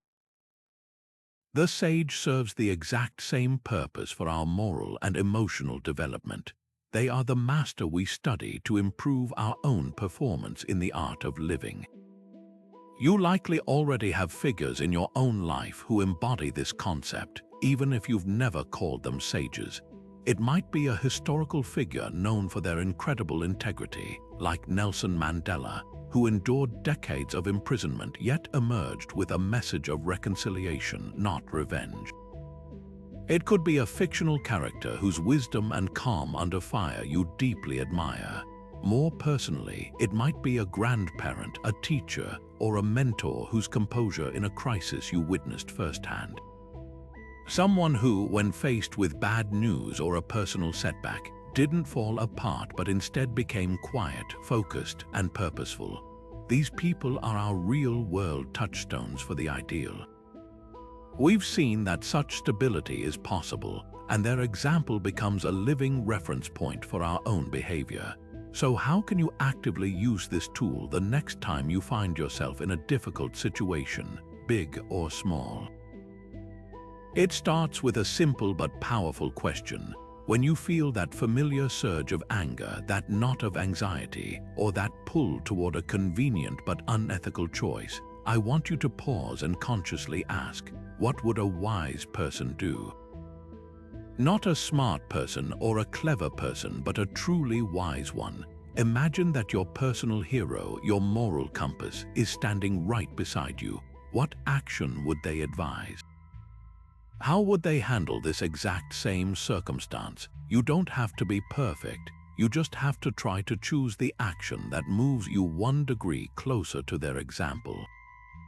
This mental exercise instantly creates that crucial gap between impulse and action, allowing you to bypass the chaotic noise of your immediate emotions and access a deeper, more principled part of yourself. It's not about pretending to be someone else. It's about connecting with the very best version of who you yourself can be. What if the very obstacles that frustrate and block us were not barriers on our path, but the actual path itself? The Stoics took the concept of reframing to its most empowering conclusion, viewing every single hardship, setback, and piece of bad luck as a specially designed training ground for the soul. They believed that a smooth, effortless life would leave our virtues flabby and weak. It is only through resistance that we develop strength. It is only through challenge that we cultivate patience. A life without problems is not a good life. It's an unfinished one, lacking the very friction required to polish our character. The impediment, as they saw it, was not an enemy to be defeated, but a sparring partner to be thanked. Marcus Aurelius, who faced endless political conspiracies, the stresses of war, and profound personal loss, constantly returned to this idea in his private writings. He offered a perspective that is both bracing and incredibly motivating. The impediment to action advances action. What stands in the way becomes the way. Let's sit with that for a moment. He isn't just saying we can overcome obstacles. He is saying the obstacle itself is a necessary and integral part of the forward motion. A rock in the path doesn't force us to stop. It forces us to climb, and in climbing, we develop muscles we never would have used on flat ground. The obstacle is not blocking the work, it is advancing it by demanding more from us. This is the ultimate alchemy, taking the raw, leaden weight of a problem and transmuting it into the gold of personal progress. We see this philosophy embodied in the lives of the Stoics themselves, often in the most dramatic ways possible. Consider Cato the Younger, a Roman senator and staunch Stoic who fiercely opposed the rise of Julius Caesar and the end of the Roman Republic. From a conventional perspective, Cato's life was a story of relentless political defeat. He lost every major political battle, his cause failed utterly. He was eventually cornered by Caesar's forces and chose to take his own life rather than surrender and live under a tyranny. By the standard metrics of power and success, he died a complete failure, but through the Stoic lens, his life was a monumental success. Why? Because his true work was not to save the Republic, that was the preferred external outcome, but it was not within his ultimate control. His true work was to demonstrate unwavering integrity and courage. Each political defeat was not a failure, but another arena in which to practice and display those virtues. His obstacles, the rising power of Caesar, the corruption of his peers, his final capture were not interruptions to his mission, they were the very substance of it. They provided the resistance against which his character could shine its brightest. He used his defeat as the fuel to demonstrate a timeless lesson in moral courage. This mindset shift is available to us in our far less dramatic, but no less meaningful daily struggles. That difficult colleague who constantly criticizes your work is not merely an office nuisance. They are your personal trainer for the virtue of patience and the skill of receiving feedback with grace. A financial setback is not just a threat to your security. It is a practical workshop in resilience, creativity, and distinguishing your true needs from your mere wants. A project that fails despite your best efforts is not a waste of time. It is a masterclass in humility and a source of invaluable data for your next attempt. The obstacle becomes the way. It reveals the specific muscle you need to strengthen and then provides the weight required to strengthen it. So let's bring this from ancient history and abstract philosophy directly into the reality of your life right now. I want you to bring to mind one current difficulty you are facing. It could be a source of stress at work, a tension in a relationship, a health concern, or even a recurring daily irritation like a long and frustrating commute. Now, instead of viewing it as a problem to be eliminated, I want you to try a deliberate act of Stoic reframing. Ask yourself this: if this obstacle were intentionally designed as a training exercise for me, which specific strength or virtue is it inviting me to develop? Is it a chance to practice patience? Is it an opportunity to cultivate courage by having a difficult conversation I've been avoiding? Is it a lesson in self-discipline by requiring me to manage my resources more wisely? Choose one specific quality. By naming it, you transform the obstacle from a passive source of suffering into an active gym for your character. You are no longer a victim of circumstance. You are a student in the school of life, and the curriculum is perfectly tailored for your growth. While the Stoics meticulously planned for the future through practices like premeditatio malorum, they held a profound and unwavering conviction that the only moment we ever truly possess is the one happening right now. They understood with absolute clarity that anxiety is almost always a function of time travel, a painful journey into a future that hasn't happened yet, or a regretful retreat into a past that can no longer be changed. Our power to act, to choose, to exert our virtue exists exclusively in the present tense. Regret and worry are not just unpleasant emotions. From a Stoic perspective, they are a form of thievery, stealing our attention and energy from the only arena where we can actually make a difference. The goal, then, is to pull our consciousness out of those phantom realms and anchor it firmly in the tangible reality of the current task, no matter how simple or mundane it may be. The Roman philosopher Seneca, in his Moral Letters, attacked this human tendency to flee the present with his characteristic piercing insight. He observed, "The greatest obstacle to living is expectancy, which hangs upon tomorrow and loses today. The whole future lies in uncertainty. Live immediately." His point is devastatingly simple and true. We are constantly deferring our lives, promising ourselves that we will truly start living once we achieve a certain goal, acquire a certain possession, or reach a certain future date. In doing so, we are missing the actual substance of life, which is the infinite series of present moments strung together. We are so busy anticipating the future or ruminating on the past that we are absent for our own existence. This is how days, months, and years can slip through our fingers, leaving us with a vague sense of having been busy but not truly having lived. This ancient call to presence finds a powerful and ironic contrast in our modern world of constant connectivity. The Stoics were battling the natural distractibility of the human mind. We are battling an entire economy deliberately engineered to capture and commodify our attention.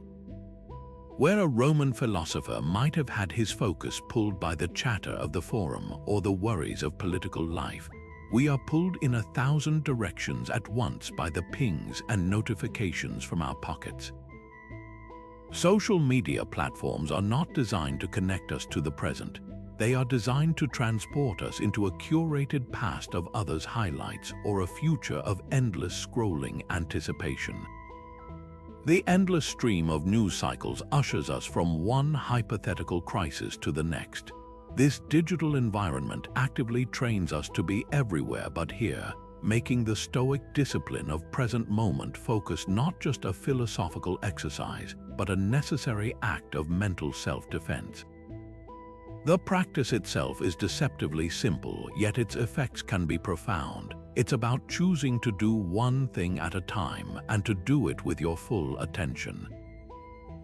For the Stoics, this wasn't about achieving a blissful state of meditation. It was a practical application of reason. When you are fully engaged in a current task, whether it's drafting a report, listening to a friend, or even washing a dish, you are exercising your core faculty of reason. You are not being tossed about by regrets or fears. You are, in that moment, the captain of your own soul, directing your focus by choice. This full engagement is the antithesis of anxiety, which thrives on a mind fractured between a regretted past and a feared future. By corralling your attention into the now, you leave no mental room for those time-traveling thieves to operate. To experience this shift for yourself, I invite you to try a small but potent experiment today. Set aside just 5 minutes and choose a simple, everyday activity. It could be drinking a cup of tea, taking a walk without headphones, or even just looking out the window. The key is to do it with your complete and undivided attention. If you choose the tea, feel the warmth of the cup in your hands. Notice the aroma as you bring it to your lips. Taste the complexity of the flavor on your tongue without labeling it good or bad. When your mind inevitably wanders to a worry or a plan, and it will gently guide it back to the sensory experience of the tea without judgment. This isn't about emptying your mind. It's about intentionally filling it with the rich details of your immediate experience. In those 5 minutes, you are not a worried employee or a regretful partner. You are simply a person fully experiencing a cup of tea. This micro-practice in conscious presence is a direct application of ancient Stoic wisdom, a way to reclaim your attention from the tyranny of time and plant it firmly and peacefully in the only moment that is ever truly yours. Now let's move from the active practice of presence to a state of being that is the ultimate fruit of all these exercises. The Stoics spoke of a goal called apatheia, a concept so misunderstood by our modern ears that it demands immediate clarification. This is not apathy, not a cold, withdrawn indifference to the world and the people in it. The Greek word pathos referred to a harmful, excessive passion, a destructive emotion that overrides reason and clouds judgment. Apatheia, then, is freedom from those specific passions. It is not the absence of all feeling, but the absence of irrational, self-destructive turmoil. It is the cultivated state of calm clarity that emerges when we are no longer hijacked by every passing storm of emotion, but instead navigate life from the steady helm of reason. Think of it as the psychological equivalent of a clear, still lake. The lake isn't empty, it is profoundly full of water. It can perfectly reflect the sky and the trees. But because it is undisturbed by violent winds or chaotic waves, its surface is serene and its depths are transparent. This is apatheia. It is a mind so trained and disciplined that it can experience events fully without being shattered by them. It can feel sadness without falling into bottomless despair, or anger without boiling over into destructive rage. The Stoic sage is not a robot. They are a master artisan of their own inner world, capable of experiencing the full human spectrum of emotion without ever becoming a slave to it. Seneca described this ideal state not as a rigid numbness but as a harmonious peace. He wrote, "What is the goal of virtue? It is a tranquil mind." He clarifies that this tranquility is not a lethargic state, but a dynamic and resilient peace, a mind that is at peace with itself, elevated above every annoyance and disturbance. To see the stark value of this state, we need only contrast it with a common modern response to crisis. Imagine an emergency scenario, like a sudden medical event in a public space. The typical, untrained reaction is often a wave of panic. People might freeze, scream, or descend into chaotic, unhelpful action driven purely by fear. This is the rule of pathos. Now, picture the Stoic ideal in the same situation. This individual would certainly feel the adrenaline, the urgency of the moment. But their training would create that crucial pause. They would not be paralyzed by the overwhelming emotion. Instead, they would use their reason to assess the situation with clarity. They would call for help, provide clear directions to others, administer whatever aid they are capable of, and offer calm reassurance. Their internal state of apatheia does not make them care less. It makes them far more effective in their care. Their calm is not for themselves, it becomes a resource for everyone around them. This cultivated calm is the direct result of all the practices we've discussed. The dichotomy of control tells you what is worth your emotional energy. Cognitive distancing gives you the space to see an impression before you believe it. Premeditatio malorum inoculates you against the shock of adversity. Amor Fati teaches you to embrace the challenge. Each tool is a step on the path toward this ultimate freedom from self-inflicted suffering.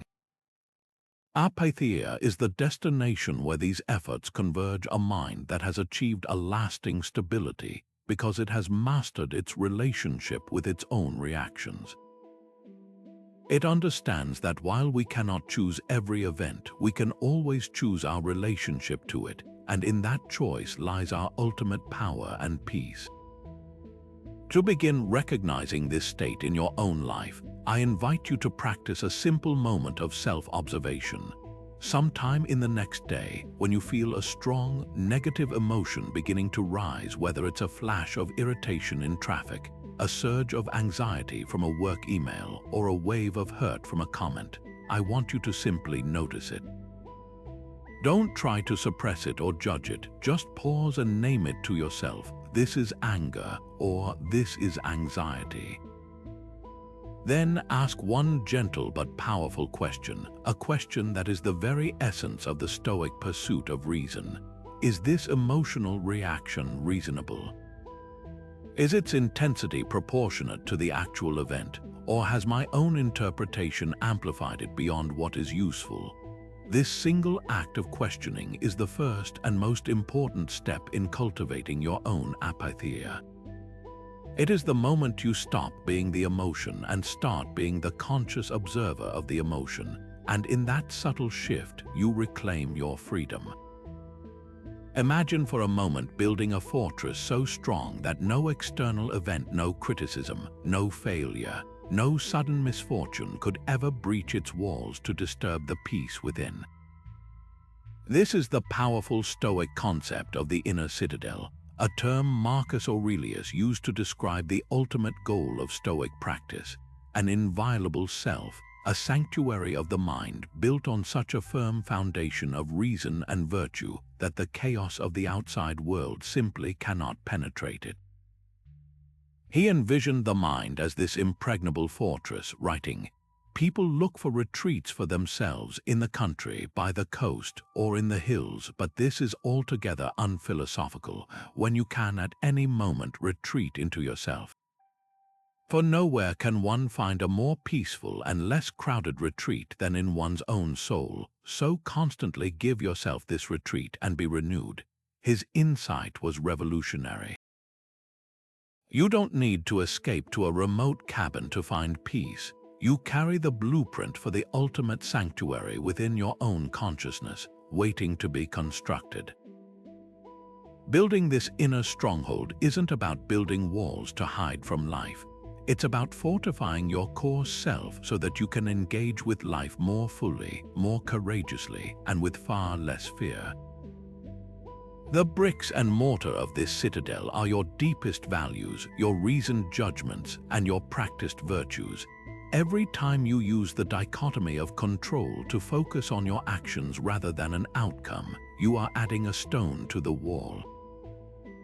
Every time you practice cognitive distancing and see a thought as just a thought, you are reinforcing the gate.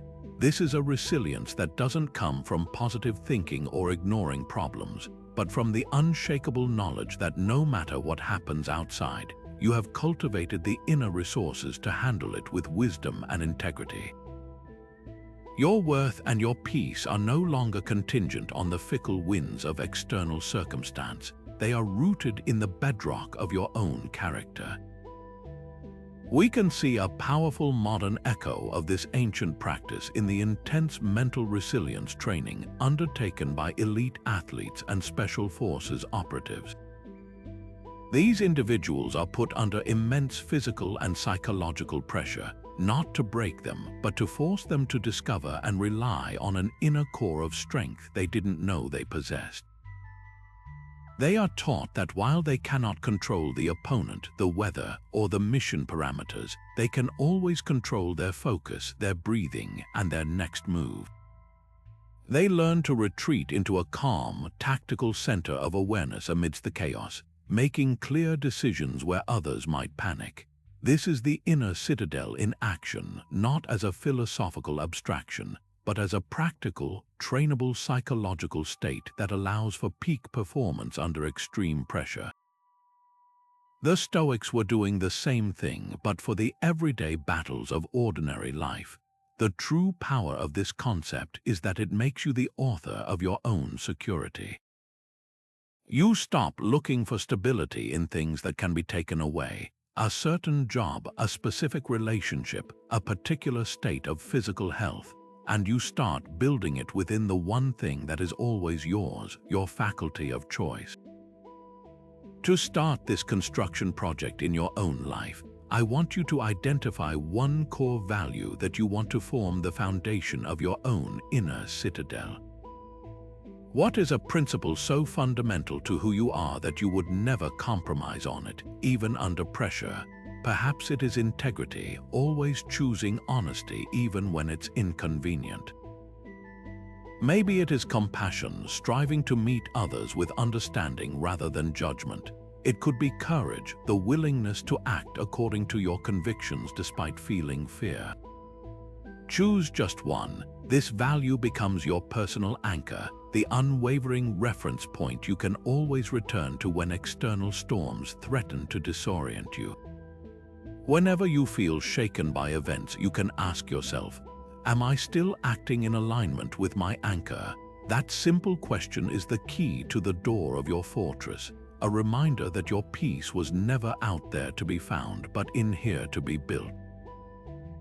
Long before the modern wellness movement embraced the gratitude journal, the Stoics were already using a systematic practice of thankfulness as a powerful tool to engineer emotional stability.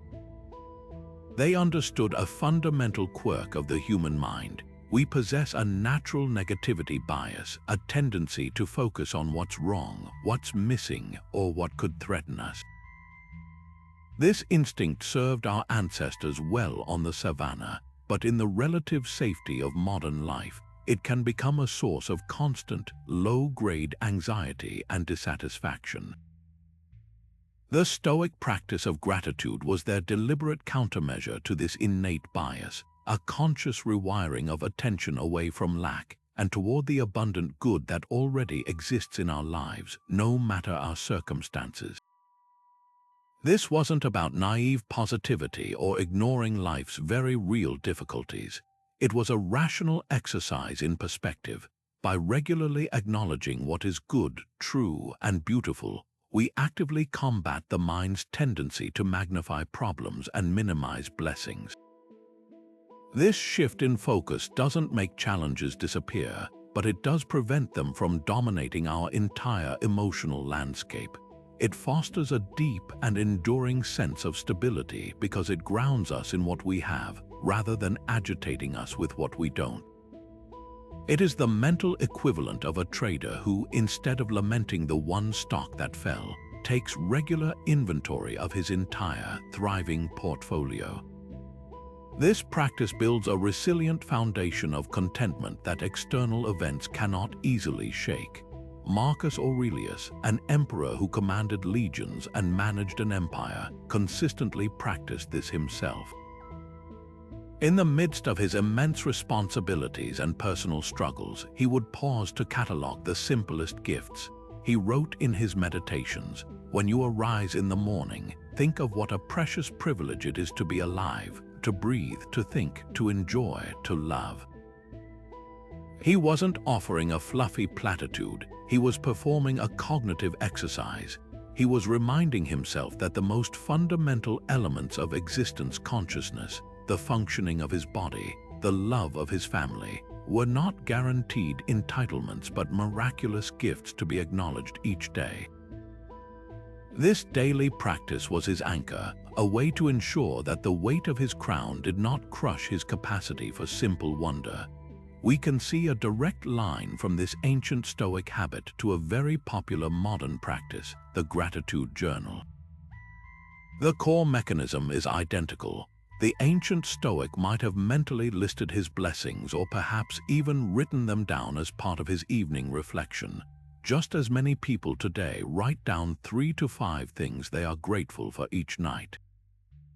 The difference, however, lies in the underlying philosophy. For many today, gratitude journaling is a tool for boosting mood or fostering a general sense of well-being. For the Stoic, it was a vital part of their ethical and rational framework. It was a practice in seeing the world accurately, in recognizing the countless instances of good that are so easily overlooked. It was a way to live in accordance with nature by appreciating the providential order of the universe and our place within it.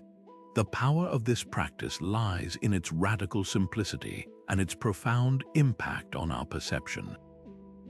A person stuck in traffic can focus on the frustration of the delay, the wasted time, the idiot who just cut them off, or they can notice the warmth of the sun through the windshield, the fact that they have a reliable car to be stuck in, the interesting podcast they get to listen to for a few minutes longer.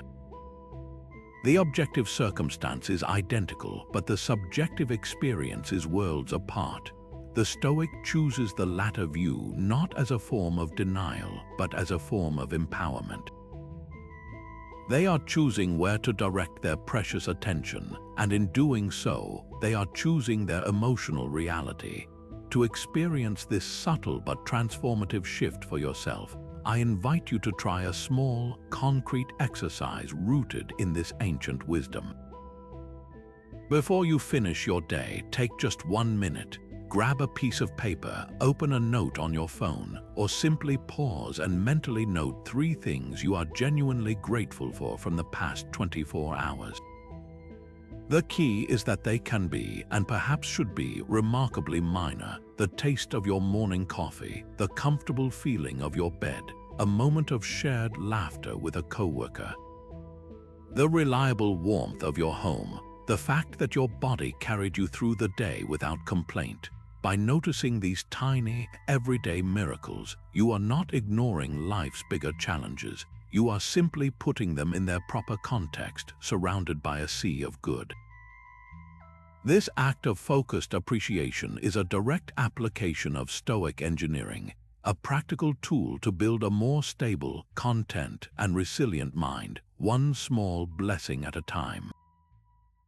How does consciously aligning our lives with the natural order actually quiet the internal storms of anxiety and conflict we so often face? For the Stoics, this idea of living according to nature was the very definition of the good life, but it's a phrase that can be easily misunderstood. They weren't advocating that we all abandon our homes to go live in the wilderness. Instead, nature for them had a layered and deeply philosophical meaning.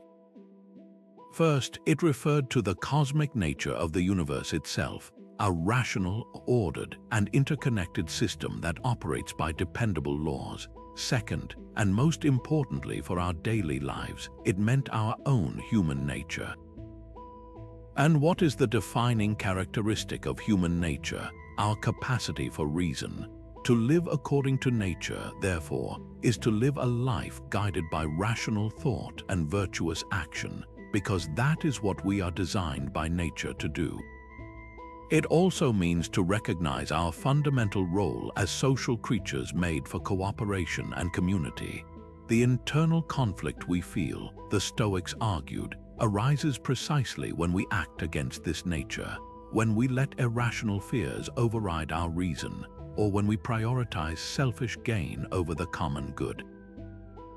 The founder of Stoicism, Zeno of Citium, captured this central idea with elegant simplicity. He is often quoted as saying that the goal of life is to live in agreement with nature. His successor, Cleans, expanded on this, suggesting that a life well lived is one that is in harmony with the nature of the universe. These are not calls to become hermits. They are invitations to align our individual will with the grand, rational flow of existence. When we fight against this flow, when we rage against things we cannot change, when we desire what is unnatural or superfluous, when we act against our social duty to others, we create a friction within ourselves.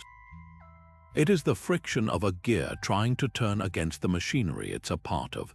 Living in agreement with nature is the act of easing that friction, of allowing our own rational nature to mesh seamlessly with the rational universe, resulting in a profound and lasting sense of harmony and purpose.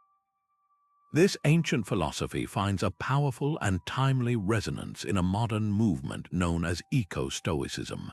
This perspective takes the Stoic call to live according to nature and applies it directly to our relationship with the environment. An eco-Stoic would argue that the rampant consumerism, pollution, and disconnect from the natural world that characterize modern life are the ultimate examples of living against nature. They create external ecological chaos, which in turn fuels our internal psychological chaos. To live in agreement with nature today means to recognize our role as part of an ecosystem, not as its master. It means to exercise our reason by making choices that are sustainable and respectful of the delicate balance of the planet we are an integral part of. The sense of anxiety many feel about climate change, for instance, can be reframed through this lens. It is not just a political issue, but a profound philosophical failure to live in accordance with the natural order we are bound to. Beyond these larger ethical implications, there is also a simpler, more accessible way to practice this alignment, by literally immersing ourselves in the rhythms of the natural world. Nature, in the literal sense, operates with a graceful, effortless functioning that is utterly devoid of the drama and striving that so often consumes our human minds. A tree does not struggle to be a tree, it simply grows according to its nature. A river does not rage against the rocks in its path, it flows around them, wearing them down over time with patient persistence. The seasons change without fanfare or resistance. Spending time observing this can be a form of real-time Stoic training. It teaches us the value of patience, the inevitability of change, and the peace that comes from accepting our own place in a cycle much larger than our individual concerns. It provides a living model of the apatheia, the freedom from destructive passion that the Stoics sought. To truly appreciate this lesson in effortless functioning, I invite you to engage in a small but meaningful experiment. Sometime in the coming days, find just 20 minutes to spend in a natural setting, a park, a forest, a beach, or even your own backyard if that's what's available.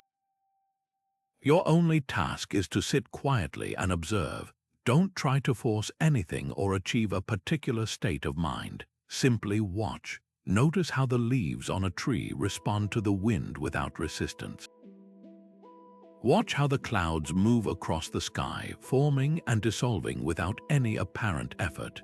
See how the insects go about their work with a seamless, instinctual purpose.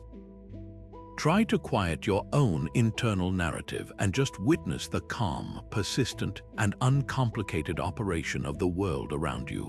In this quiet observation, you are not just relaxing, you are studying the masterclass of living in accordance with nature. You are giving your own busy, rational mind a reference point for what harmony actually looks and feels like, providing a tangible sense of the peace that is possible when we stop struggling against the current of reality and start flowing with it. Yet in our pursuit of connection and our relentless focus on the external, we often neglect the most vital relationship we will ever have, the one with ourselves.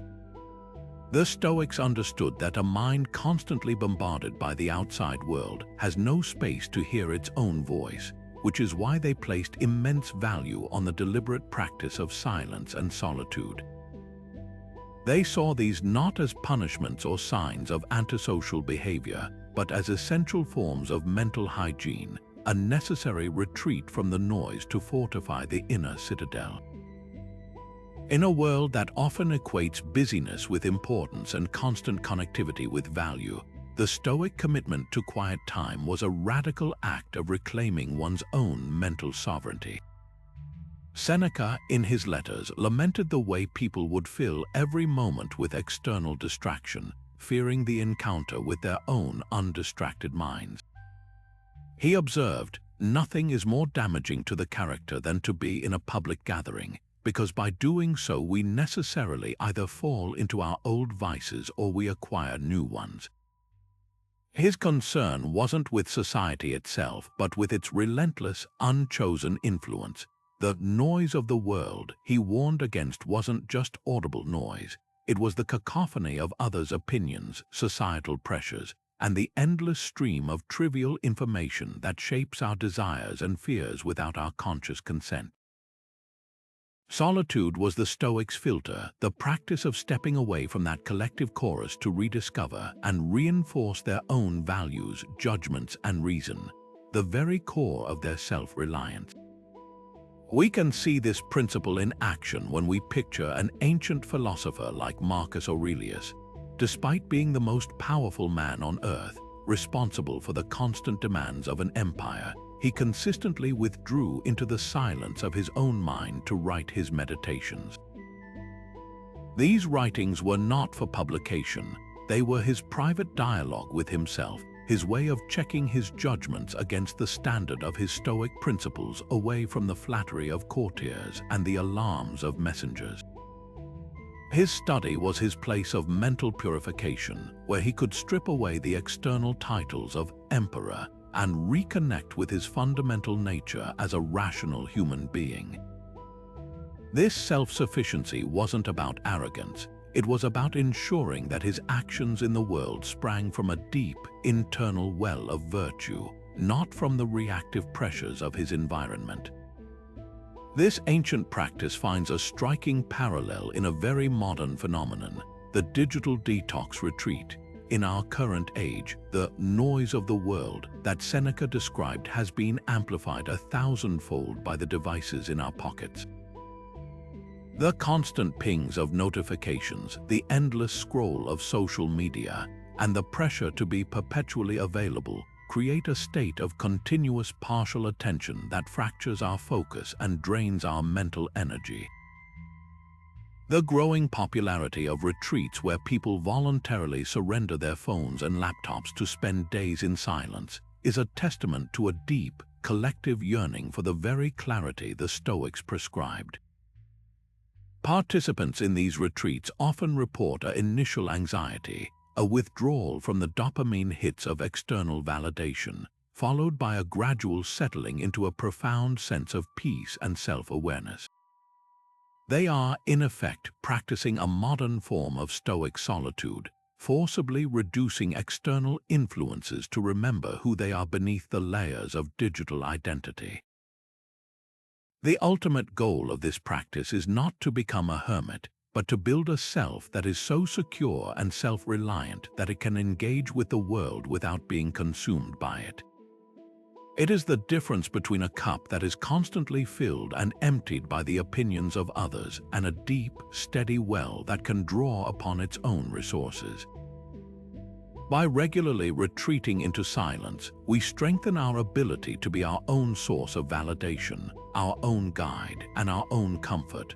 We become less needy, less easily offended, and less swayed by the latest trend or crisis because our center of gravity resides within us, not in the fickle external world. This creates a stability that is truly unshakable. To experience the clarifying power of this for yourself, I challenge you to a simple experiment. Today, carve out just 10 minutes. Find a quiet space where you can be truly alone and leave your phone in another room. Sit in silence without any agenda, without music, without a podcast or any other form of input. At first, your mind will likely rebel, serving up a laundry list of worries to DOS and random thoughts. This is normal. Your job is not to stop the thoughts, but to simply observe them without getting swept away by them. Imagine yourself as the sky, and your thoughts are just clouds passing by. This small daily investment in silence is not about achieving a blank mind. It is about reclaiming the space to hear your own inner voice above the static of the world, strengthening the one relationship that forms the foundation for all others. Now, let's bring all of this back to a concept that ties our first principle directly to our daily actions, a practical application of the dichotomy of control that the modern author Stephen Covey later popularized as the circle of influence. This is where Stoic philosophy becomes an active, dynamic process of energy management. Imagine two circles, one contained inside the other. The larger outer circle encompasses everything you care about or are concerned with: global politics, the economy, the weather, other people's opinions, a distant relative's health. This is your circle of concern. It is vast, noisy, and overwhelmingly full of things you cannot control. Nestled inside it is a smaller, quieter, but far more powerful circle, your circle of influence. This contains everything over which you have some direct agency: your efforts, your attitude, your actions, your responses, your choices today. Your emotional stability, your sense of efficacy and peace, is determined entirely by where you choose to invest your most precious resources, your time and your mental focus. When you pour your energy into the outer circle of concern, fretting over massive global issues you cannot personally solve, ruminating on past injustices you cannot change, or anxiously speculating about future events you cannot predict, you experience a predictable result. You feel anxious, overwhelmed, powerless, and drained. You are essentially trying to push the ocean back with a broom. Conversely, when you consciously redirect that same energy inward, into your circle of influence, into the actions you can take, the kindness you can show, the work you can do well, you begin to generate a different outcome entirely.